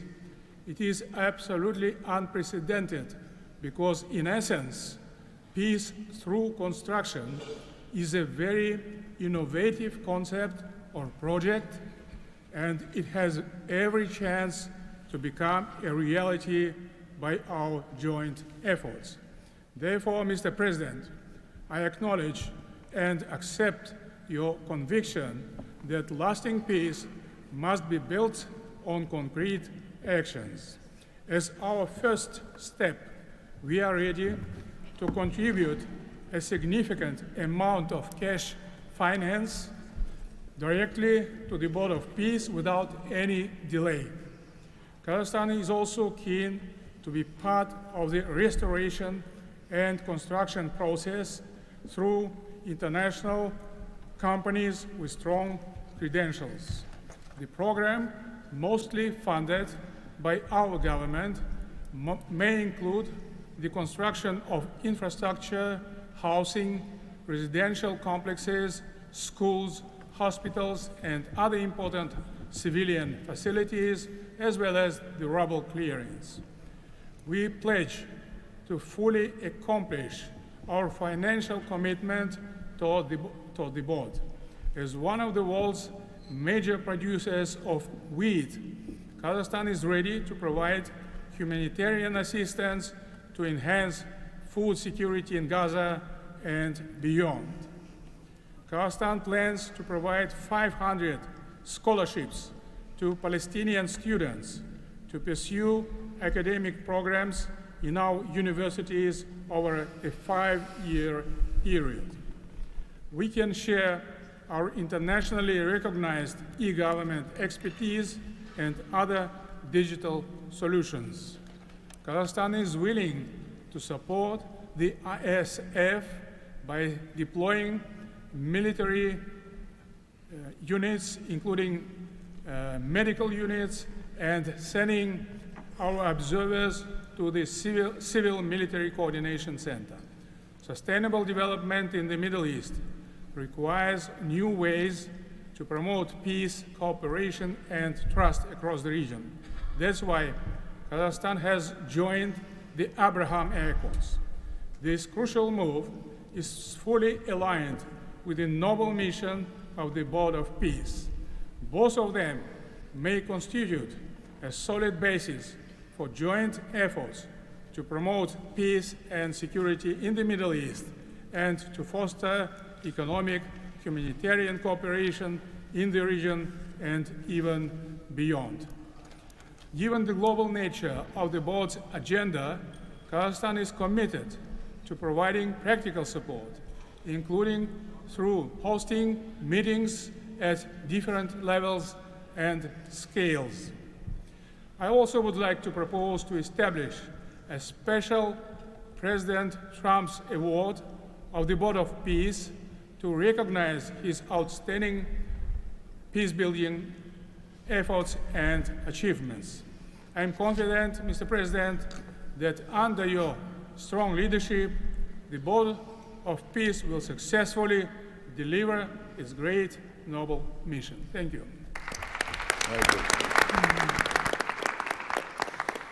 Next, the President of the Republic of Uzbekistan. Уважаемый господин президент Трамп, ваше превосходительство, позвольте выразить искреннюю признательность президенту Соединенных Штатов Америки Дональду Трампу за созыв инаугурационного заседания Совета. Несомненно, сегодняшний саммит – это результат политической воли и прагматизма президента Трампа. Узбекистан поддержал миротворческую инициативу о создании Совета мира и твердо заявил о намерении принять практическое участие в ее успешной реализации. Убежден, что работа Совета позволит сформировать благоприятную обстановку для экономического и социального восстановления сектора Газа. При этом любой механизм внешнего управления должен непременно опираться на внутреннюю поддержку населения сектора. Скоординированные усилия всех сторон позволят обеспечить устойчивость постконфликтного процесса и создание условий для скорейшего восстановления Газы. Подчеркну, что Узбекистан готов внести посильный вклад в возведение жилых домов, детских садов, школ и больниц. Уважаемые друзья, символично, что нынешний саммит проходит в Институте мира имени Дональда Трампа. Наша встреча является ярким проявлением международной солидарности, миротворчества и общего стремления к улучшению ситуации на Ближнем Востоке. Мы должны использовать эту историческую возможность для построения новой Газы с процветающей экономикой и достойным условием жизни для всего населения. Благодарю за внимание.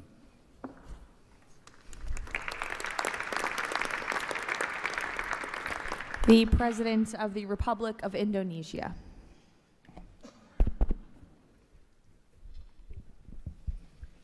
President Trump, distinguished delegates, Indonesia, from the first day that we studied President Trump's 20-point plan, we completely agree and we are fully committed to this plan, and that is why We joined the Board of Peace. We are committed to its success. We know there will be a lot of obstacles, there will be a lot of difficulties, but we are very optimistic. With the leadership of President Trump, this vision of real peace will be achieved. There will be problems, but we will prevail. We will achieve our dream of peace in Palestine, peace, a lasting and peaceful solution for the Palestinian problem and in Gaza. The achievements of the ceasefire is real. We commend this, and therefore we reaffirm our commitment to contribute significant number of troops, up to 8,000 or more if necessary. We are prepared to contribute the troops to take part actively in the international stabilization force to make this peace work. Thank you very much.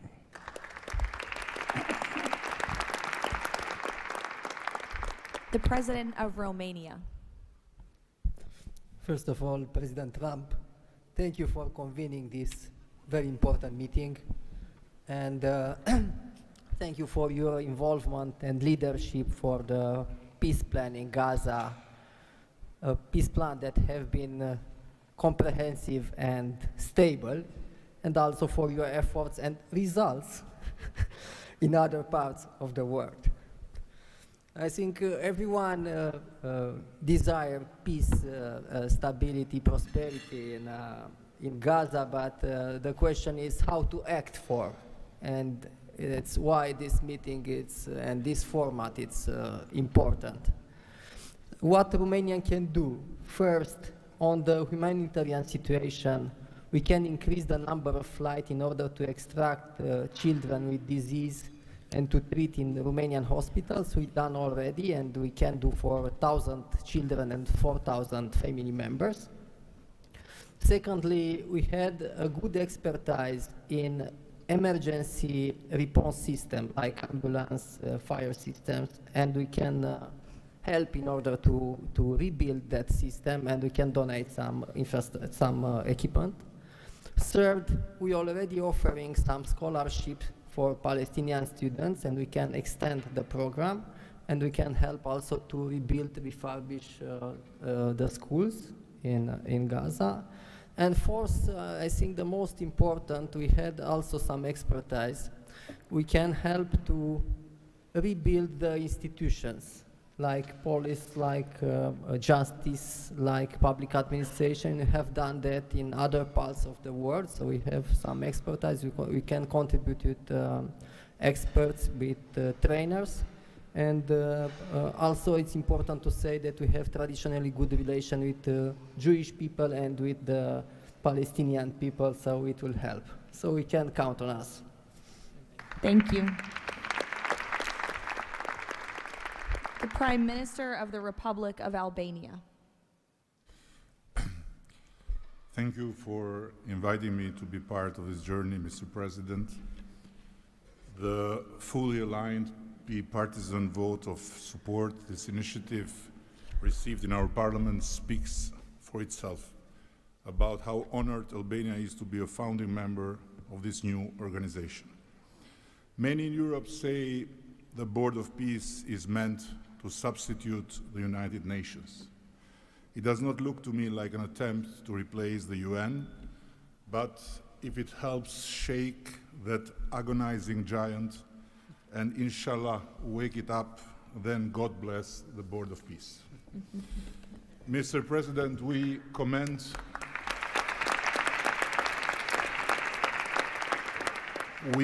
your decisive role in bringing a halt to the heartbreaking conflict in Gaza, and Albania has confirmed its participation in the stabilization force with our troops.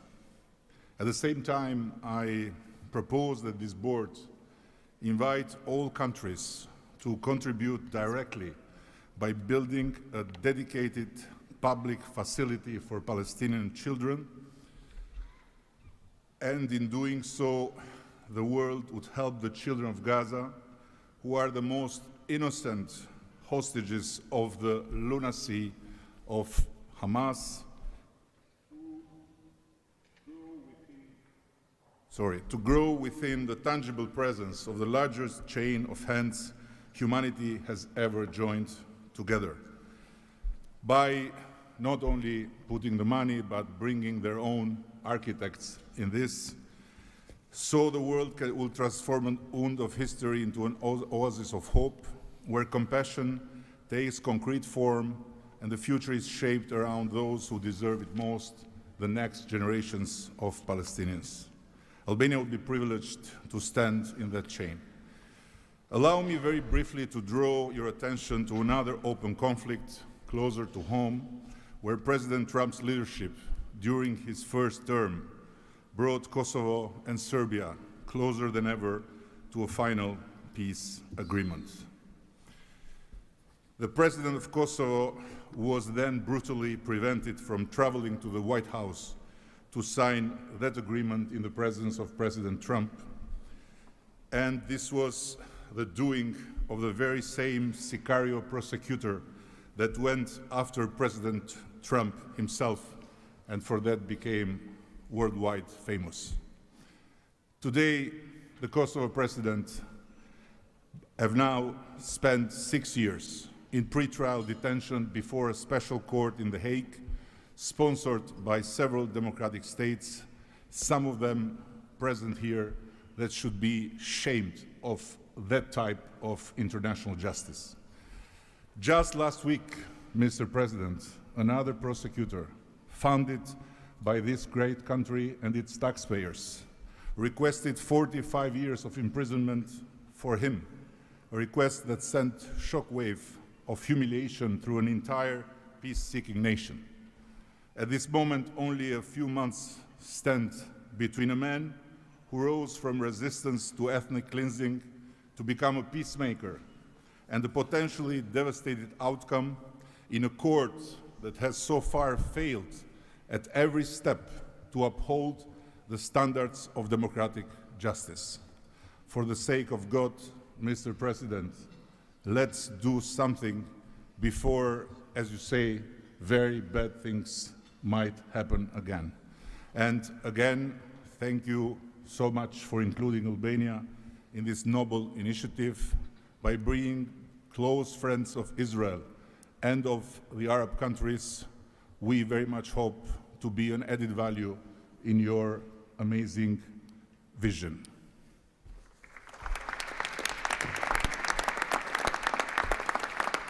Next, the Prime Minister of Egypt.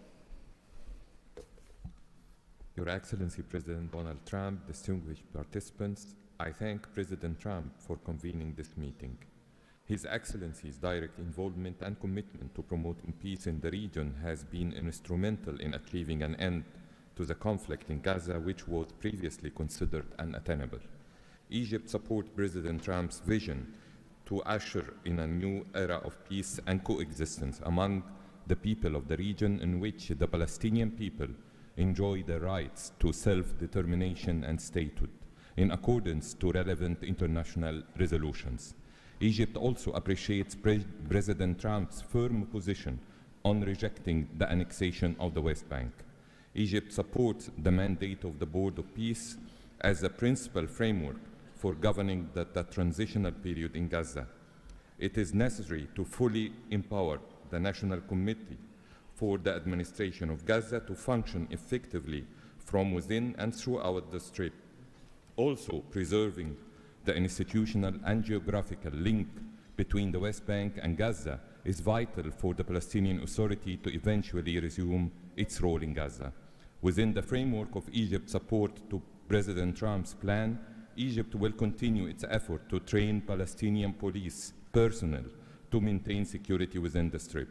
Egypt values President Trump's position rejecting the deportation of the Palestinian people from Gaza as reflected in the 20 points plan, and stresses the importance of initiating early recovery projects in the whole of the Strip in a manner that preserves its geographic unity. Let us consider today's meeting as an initial step in advancing these objectives. Again, thank you, Your Excellency President Trump. Thank you. The Prime Minister of the State of Qatar. Thank you. Mr. President, distinguished members of the Board of Peace, thank you for convening this meeting under the banner of peace. Qatar reaffirms its commitment to the Board of Peace as it was committed to the very first day of the mediation efforts. From that day until the end, when we have witnessed in that historical moment in Sharm el-Sheikh the signing of this agreement together with our partners. For decades, this conflict has burdened our region and the world, and our responsibility remains to achieve a just and lasting resolution. The board, under the President Trump leadership, will advance the full implementation of the 20 points plan without delay, ensuring fairness and justice for both Palestinians and Israelis. In this spirit, Qatar pledges $1 billion in support to the board mission aimed at reaching a final resolution that fulfills Palestinian aspiration for the statehood and recognition, and the Israeli aspiration for security and integration. We will also continue our humanitarian coordination together with our UN partners and the Board of Peace. Thank you very much. Thank you. The Deputy Prime Minister and Foreign Minister of the UAE. Mr. President, thank you for gathering us today. I really hope that the beginning of Ramadan will give us all guidance towards peace, coexistence, and living in prosperity with each other. Mr. President, just over 5 years ago, you, with your friend, my president, Sheikh Mohammed, and the Prime Minister of Israel launched the Abrahamic Accords. And since then, we've managed not only to work with you, with Israel, towards a better future for the region, but even when October 7th took place, the UAE managed to work with Israel in providing, since the war started, almost $3 billion of assistance to the Palestinian people in Gaza. Today, Mr. President, the UAE announces a further $1.2 billion for supporting Gaza through the Board of Peace, which I'm delighted that I've been working with so many friends like Steve and Jared, Secretary Rubio, who's been so inspiring in so many other ways, on so many other fronts, and looking forward working with him for in the future. And Mr. President, if it wasn't for your support, I think this board would not have been gathered. We would not have had the meeting in New York to end this war, when you gathered 8 leaders of the region to end this war. So, Mr. President, during Ramadan, we pray for your success. Thank you. Thank you. The Minister of Foreign Affairs of the Kingdom of Morocco. Thank you. Mr. President, His Majesty King Mohammed VI welcomes and supports your vision and leadership to foster peace and prosperity around the world, and in particular in the Middle East. Thanks to your peace plan for Gaza, a ceasefire was achieved, a tragic war was ended, lives were saved, and a pragmatic and forward-looking approach to rebuild Gaza was crafted.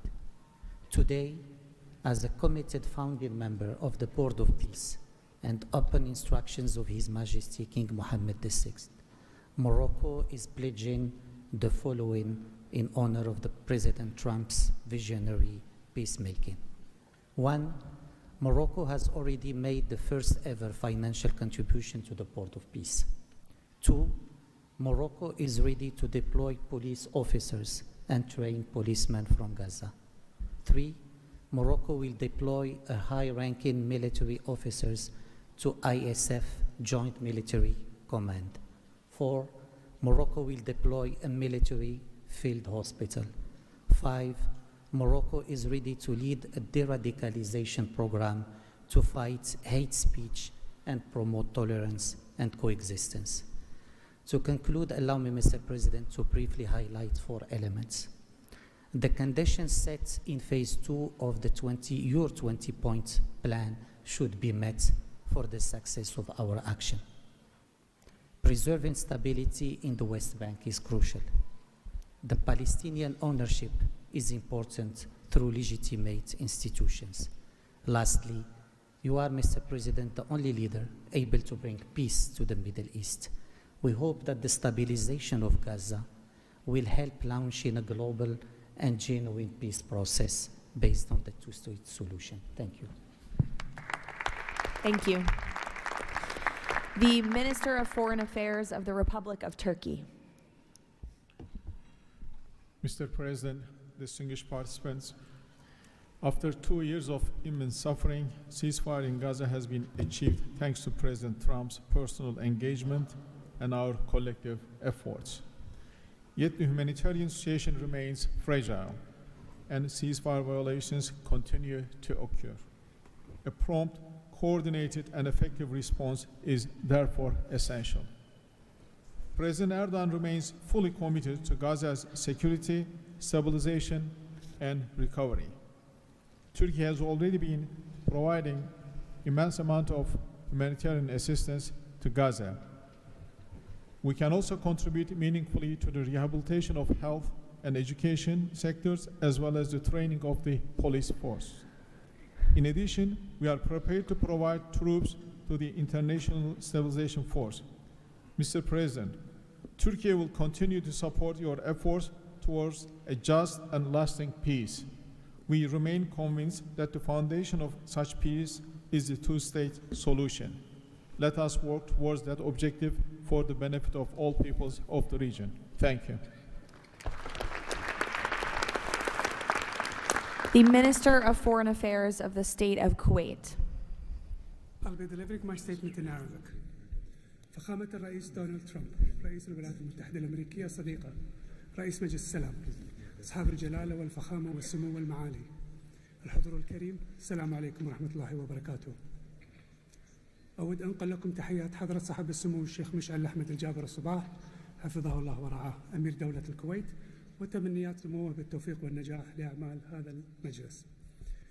كما نتقدم بخالص الشكر لفخامة الرئيس دونالد ترامب على جهودها المقدرة والرامية إلى المساهمة في التوصل إلى إنهاء حالة الصراع بما يؤول نحو إقامة الدولة الفلسطينية المستقلة على حدود 4 من يونيو لعام 1967 وعاصمتها القدس الشرقية وفقا لقرارات الشرعية الدولية بما فيها القرار 2803 ومبادرة السلام العربية. إننا نجدد دعم دولة الكويت المبدئي والثابت والتاريخي للشعب الفلسطيني الشقيق وقضيته العادلة، ولطالما كانت القضية الفلسطينية ودعمها تشكل أحد ركائز السياسة الخارجية الكويتية، الأمر الذي يحتم علينا دعم كافة الجهود والمبادرات الرامية إلى إحلال السلام بما فيها خطة فخامة الرئيس الأمريكي دونالد ترامب ذات النقاط 20، معربين عن أملنا باستمرار نجاح هذا المسار والذي يظل مرهونا بتكاتف وتضامن المجتمع الدولي. ختاما، مالية بقيمة $1 مليار أمريكي على مدى السنوات القادمة دعما لجهود مجلس السلام وتأكيدا على التزام دولة الكويت الثابت بدعم كل مسعى يهدف إلى رفع المعاناة عن الشعب الفلسطيني الشقيق وتحقيق الأمن والاستقرار في غزة. والسلام عليكم ورحمة الله وبركاته. Thank you. The Minister of State for Foreign Affairs of the Kingdom of Saudi Arabia. Thank you, Mr. President, distinguished members of the board, distinguished guests. It is a pleasure to be here with you as we embark on a journey towards establishing a lasting and just peace in the Middle East, a peace that results in 2 states, Israel and Palestine, living side by side in peace and security, a peace that results in transforming our region from death and destruction to hope and prosperity by integrating the region, bringing together its resources and unleashing its potential. The Kingdom of Saudi Arabia, Mr. President, has been seeking peace and justice in the Middle East since for a very long time. In 1981, King Fahd offered the 8-point plan, which was adopted by the Arab world at the summit in Fez, that essentially established or reconfirmed the notion of land for peace. In 2002, Saudi Arabia, the late King Abdullah, launched the Arab Peace Initiative, which was adopted by the Arab world unanimously, as well as by the Islamic world. Today, the custodian of the two holy mosques, King Salman bin Abdulaziz, and His Royal Highness Crown Prince Prime Minister Mohammed bin Salman are working towards realizing a vision for peace and prosperity and security and integration in our region. So, Mr. President, we look forward to working with the Board of Peace to establish this noble objective, and I'm pleased to announce that King Mr. Adbeba will pledge $1 billion over the next few years in order to achieve this objective, to work towards alleviating the suffering of our Palestinian brothers and bring them the peace that they and the whole region so desperately desires. So thank you very much and good luck to all of us. Wassalamu alaikum wa rahmatullah. I know there were a few more leaders who wanted to quickly share a few words, so we will go to the President of the Argentine Republic, Milei. Señor Presidente, distinguidos miembros del Board of Peace, la nueva Argentina ha adoptado una posición clara en política exterior. Defendemos de forma inclaudicable el derecho a la vida, la libertad y la propiedad y sus instituciones derivadas, la igualdad ante la ley, la libertad de expresión y el libre comercio. La defensa de esos derechos no es negociable, es un prerequisito para la paz. Pero no todos los actores internacionales juegan con las mismas reglas. Hay quienes rechazan esos derechos, los pisotean y se benefician de lo que los demás respeten. Frente a ellos, la buena voluntad no alcanza. Necesitamos instituciones con voluntad y capacidad de hacer valer las reglas. La paz duradera no se construye sobre consensos que ceden en lo fundamental. Se construye sobre la determinación de defenderlo, si vis pacem para bellum. La Argentina participa de este Consejo con la convicción de que la paz exige decisión política y una arquitectura institucional capaz de sostener soluciones reales en el tiempo.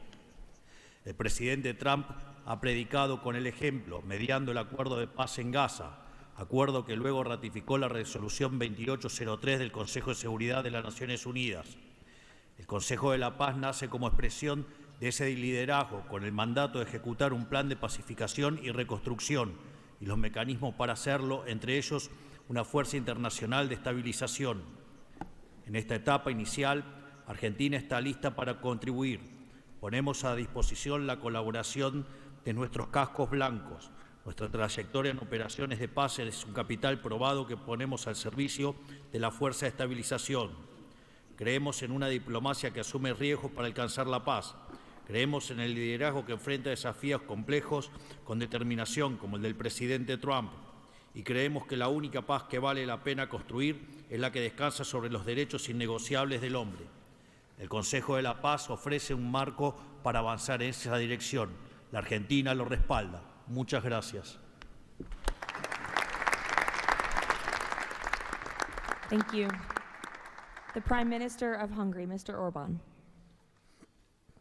Dear Mr. President, Excellencies, dear colleagues, first of all, let me express the appreciation of the Hungarian people to President Trump for his tireless peace efforts all around the world. Hungary is the only country to be represented here on the highest level among the founding members from the European Union. I represent a country which has been living in the neighborhood of a brutal war for the last 4 years.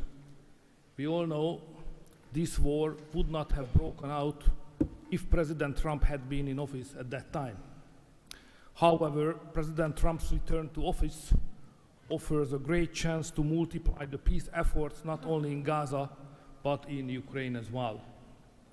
We in Europe understand clearly that the security situation in the Middle East, and especially in Gaza, has a significant impact on the security of Europe. Therefore, our participation in the Board of Peace is not only based on principle, but also on our own security interest. Let me also share with you that there is serious talks going on in Europe about the Board of Peace and its future role. We understand that during the recent decades, international organizations have failed to fulfill their role to preserve peace and stability worldwide. Therefore, new initiatives are needed to bring forward the issue of peace globally. We are sure that President Trump's initiative to establish the Board of Peace is such a step to the right direction. President, we are proud to be among the founding members, and we are happy to be in such a great company. Thank you very much. Thank you. President Peña of Paraguay, who tapped my shoulder, wants to say a few words. Yes, thank you, Caroline. Thank you, President Trump. Thank you for bringing hope again, President Trump. I think that of the many things that you have achieved in the last 12 months as President of the U.S., I think the greatest thing, and I'm probably the youngest head of state here, is hope, President. We have lost hope about solving problems for many, many decades. A system that was broken, a system that was not able to bring solutions. Now we're seeing that thanks from your leadership, we are solving the issues. I come from a country that 160 years ago faced extinction. We went to a war against our neighbor and we lost 60% of our territory and 90% of the male population. So we know on our own flesh the hardship and all the difficulties of war. That's why Paraguay is so proud to be a founding member of the Board of Peace, and we're here to collaborate. Maybe we are not going to be the country that's going to bring the more money or the more security forces, but I think that there is a lot that all of the countries can bring to the table to solve these issues. Paraguay, together with a handful of countries, have been supporting Israel, and we will continue to do so. But we come here with an open heart to work for peace. And today is Gaza, tomorrow will be another conflict area in the world, but we need to solve each of all these conflicts, and I really appreciate the leadership that you have taken, President. Paraguay stand ready to collaborate next to you. We're going to continue to support the U.S. initiative. Probably the only day that we're not going to be able to support the USA is going to be on June 12th, because Paraguay is going to be facing the U.S. in the World Cup. Thank you very much. Thank you. The Minister of Foreign Affairs of the State of Israel, please. Thank you. President Trump, this is an important day. Your historic actions have proven time and again. You are a leader who takes initiative, forges new paths, and works toward a better future for the entire world. Your visionary leadership, alongside with Prime Minister Netanyahu's resolve, brought all our hostages home from Gaza. Thank you for that. I'm proud to represent here the State of Israel that stood through such a difficult war for 2 years on 7 different fronts, demonstrating resilience and strength. As I stand here, I recall the 925 brave soldiers that gave their lives in a war against pure evil, Hamas, Islamic Jihad, and Hezbollah. These are the best people. To them, we owe our existence and all our achievements. They will not be forgotten. I think of them and their families who paid the heaviest price. Since Hamas violently took over Gaza in 2007, it built the largest terror state in the world with huge terror infrastructure above and below ground. October 7 was the peak of Hamas' ongoing terror campaign through decades. Hamas raped and murdered women, killed children in front of their parents and parents in front of their children, burned whole families alive. That terrible day will not be forgotten, and we must act to ensure it never repeats itself. Distinguished leaders, all previous plans for Gaza failed because they never addressed the core issues: terror, hate, incitement, and indoctrination. At the heart of President Trump's comprehensive plan are the disarmament of Hamas and Islamic Jihad, demilitarization of Gaza Strip, and de-radicalization of Palestinian society there. It's the first plan to address the root of the problem. We support it and are working and will work toward its success. As Mr. Mladenov emphasized, Hamas must be disarmed. That includes all its weapons, its terror infrastructure, underground tunnel network, and weapons production facilities must all be dismantled. As the plan emphasized, there must be a fundamental de-radicalization process. The infrastructure that indoctrinates Palestinian children to hate and kill Jews in educational and religious institutes should no longer exist. All those are important not only for the Israelis. Gazans have lived under a terror regime for decades. The people of Gaza must be liberated from these terrorists. I want to make this opportunity to wish Muslims around the world Ramadan Kareem. Distinguished leaders, President Trump's visionary leadership creates, for the first time, an opportunity for a better future. On behalf of Israel, I say thank you, Mr. Trump. Thank you for your leadership. Thank you. Lastly, the Prime Minister of Pakistan.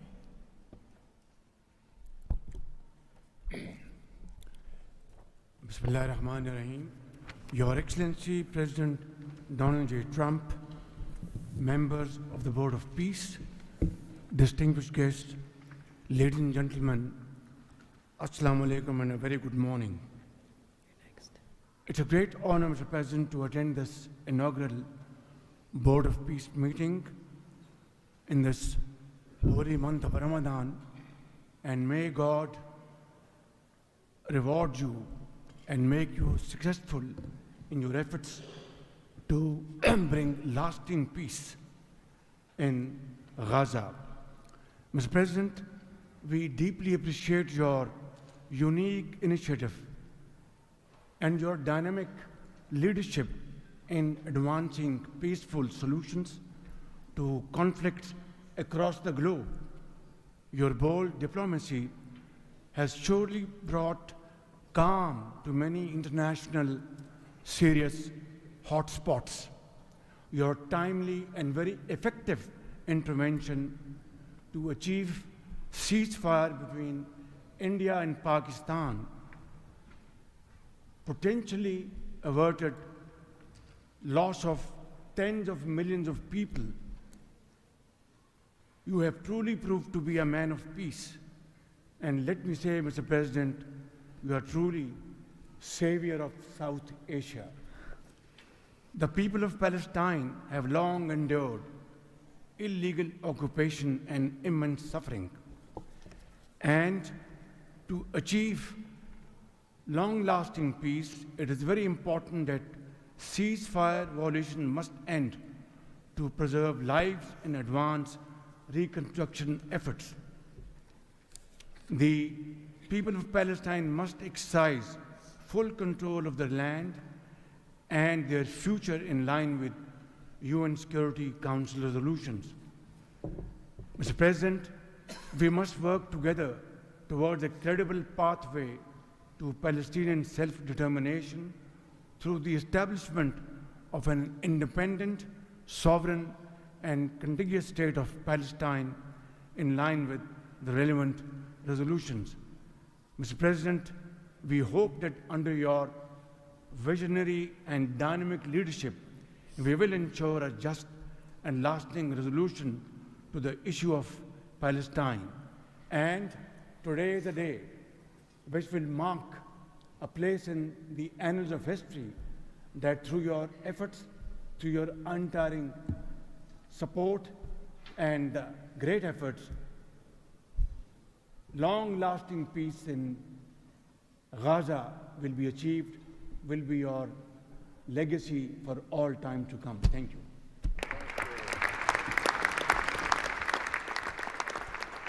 Thank you. We will now hear from the president of FIFA, Giovanni, to share more about FIFA's new partnership with the Board of Peace. Thank you, Caroline. Dear President, distinguished leaders, dear friends, I just have 3 quick points I want to mention now. Football, that's the first point, football, or soccer as it is called, here is the world's universal language. It is spoken by 6 billion people, 6 billion fans who have the same feelings. It's about hope, it's about joy, it's about happiness, it's about coming together, and it's about uniting the world. Mr. President will unite the world here this summer during the World Cup, but if we truly want to unite the world, we need peace, of course. And this brings me to the second point, because today we announce a true partnership between the Board of Peace and FIFA, and I'm very proud and very happy to announce this. After having heard your presentations in Davos, I was feeling that we need to help, we need to do something. Everyone has to support peace. Everyone in this room, Mr. President, everyone outside of this room who would like to be in this room has to support peace as well. We all have to contribute for this, and that's why FIFA wants to contribute, because we don't have to just rebuild houses or schools or hospital or roads. We also have to rebuild and build people, emotion, hope, and trust. And this is what football, my sport, is about. And the third point is that, of course, as you all know, images speak louder and better than words. So we prepared a short video, and you can watch this video. I invite you to look at it carefully. Thank you very much. God bless peace, and God bless the Board of Peace. Ramadan Kareem. Thank you.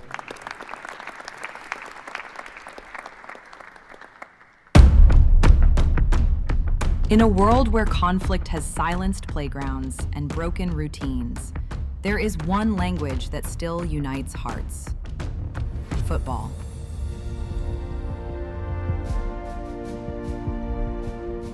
A simple ball, a shared field, a reason to believe again. Today, FIFA and the Board of Peace come together to turn football into a bridge toward peace, dignity, and hope. Through this partnership, a complete football ecosystem will be created. FIFA and the Board of Peace will build football pitches, FIFA arenas, academies, and stadiums. This initiative will support the creation of leagues at youth, amateur, and regional level, strengthening community engagement both on and off the pitch. It will also generate diverse professional opportunities, supporting the development of local talent not only on the field, but across all areas that bring football to life. Football does more than create players and coaches. It rebuilds confidence, restores routine, reopens doors to education, teamwork, and belonging. Local communities take the lead. Parents, teachers, volunteers, youth leaders, all becoming part of a shared mission to heal, to rebuild, to move forward together. Around every pitch, new emotions and long-lasting memories emerge. Community matches, fan gatherings, youth education, and sport programs. New job opportunities appear to become coaches, players, sport doctors, administrators, events organizers. We will create football ecosystem with thousands of people to be involved and engaged constantly. Together, FIFA and the Board of Peace will build, in Gaza, 50 FIFA arena mini pitches, with a cost of around $50,000 per unit. This represents a $2.5 million investment. 5 full-size pitches in 5 different districts at around $1 million per pitch. A FIFA academy with an estimated investment of $15 million. And a national stadium for 20,000 to 25,000 spectators, valued at around $50 million. These investments will create a complete football ecosystem designed to support communities and future generations. FIFA and the Board of Peace, united for football, committed to peace.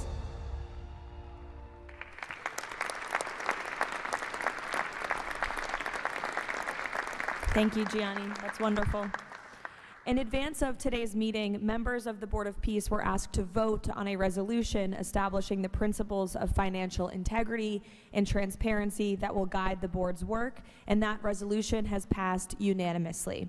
So now President Trump, as chairman of the board, will sign the resolution in the presence of a quorum of the board.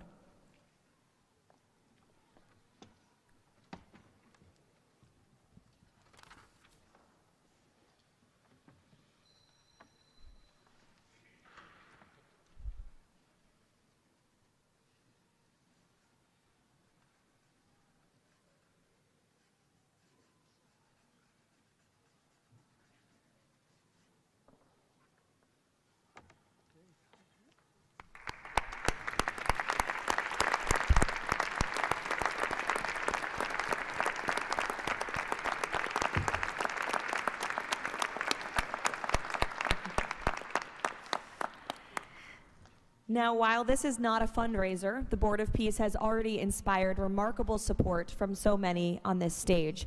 As President Trump announced earlier, total pledges exceed $6.5 billion in relief and rebuilding in Gaza, and thousands of personnel have been committed to help preserve the ceasefire and secure enduring peace. I would like to ask the heads of the following delegations to join President Trump on stage as he signs the fundraising pledges: Albania, Azerbaijan, Bahrain, Egypt, Indonesia, Jordan, Kazakhstan, Kosovo, Kuwait, Morocco, Qatar, Saudi Arabia, the UAE, and Uzbekistan. Please join the President as he signs the fundraising pledges.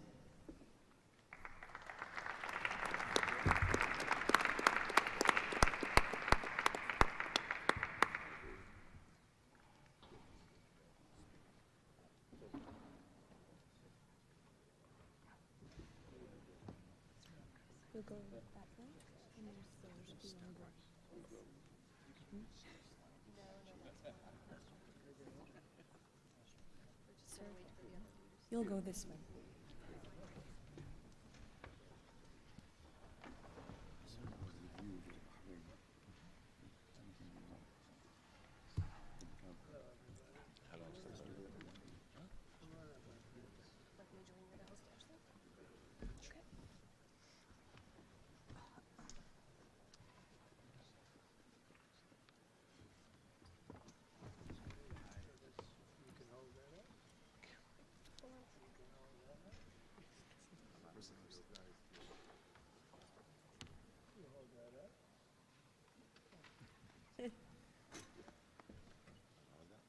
Sure.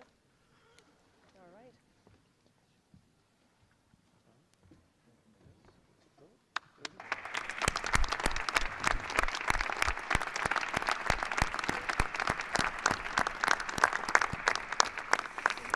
Congratulations. Now, President Trump, if you would like to say a few words to conclude, and then you have the honor of gaveling out the first ever Board of Peace meeting. Well, thank you very much, Caroline. And I will say that this has been, I think, will maybe be one of, if not the most important day of our careers. And we've had some pretty good careers up here, but this is something very special. And we're going to straighten out Gaza. We're going to make Gaza very successful and safe. And we're also going to maybe take it a step further where we see hot spots around the world. We can probably do that very easily. This is a tremendous group of powerful people and brilliant people. And I think that we can do things that a lot of other people would not be able to even conceive of or think of. We will help Gaza. We will straighten it out. We will make it successful. We will make it peaceful. And we will do things like that in other spots. Spots will come up. Things will happen that nobody's even thinking about now and not even conceivable. But we will take care of a lot of things, and we'll work again with the United Nations and bring it back to health. It needs help. It's got tremendous potential, but it needs a lot of help. And I think we can start with doing that pretty soon, Michael. I think we're going to work on that very strongly. We can fix up even the building physically. I love to see beautiful buildings. I like to see buildings fixed up physically, not look like they are in disrepair. We don't like that. So we're going to do a job with the United Nations. We're going to have some very good people, and you have some very good people there right now, but we're going to put some extra people in, and we're going to have it help us. But most importantly for today, the Board of Peace is going to lead the way in Gaza. We're going to make Gaza an example of success and safety and unity. And it's an honor that you're here. And I want to thank the media for being so respectful. You're really amazing. It's given the Board of Peace the respect it deserves. These are the most powerful people in the world, the richest people in the world through their countries.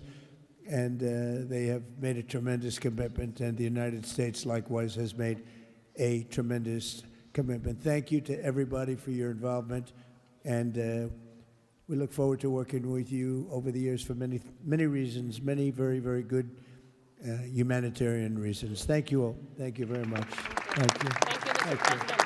Thank you. Well done. Thank you, everybody. Ready? Thank you. We'll take it with us. Thank you, everybody. That's great.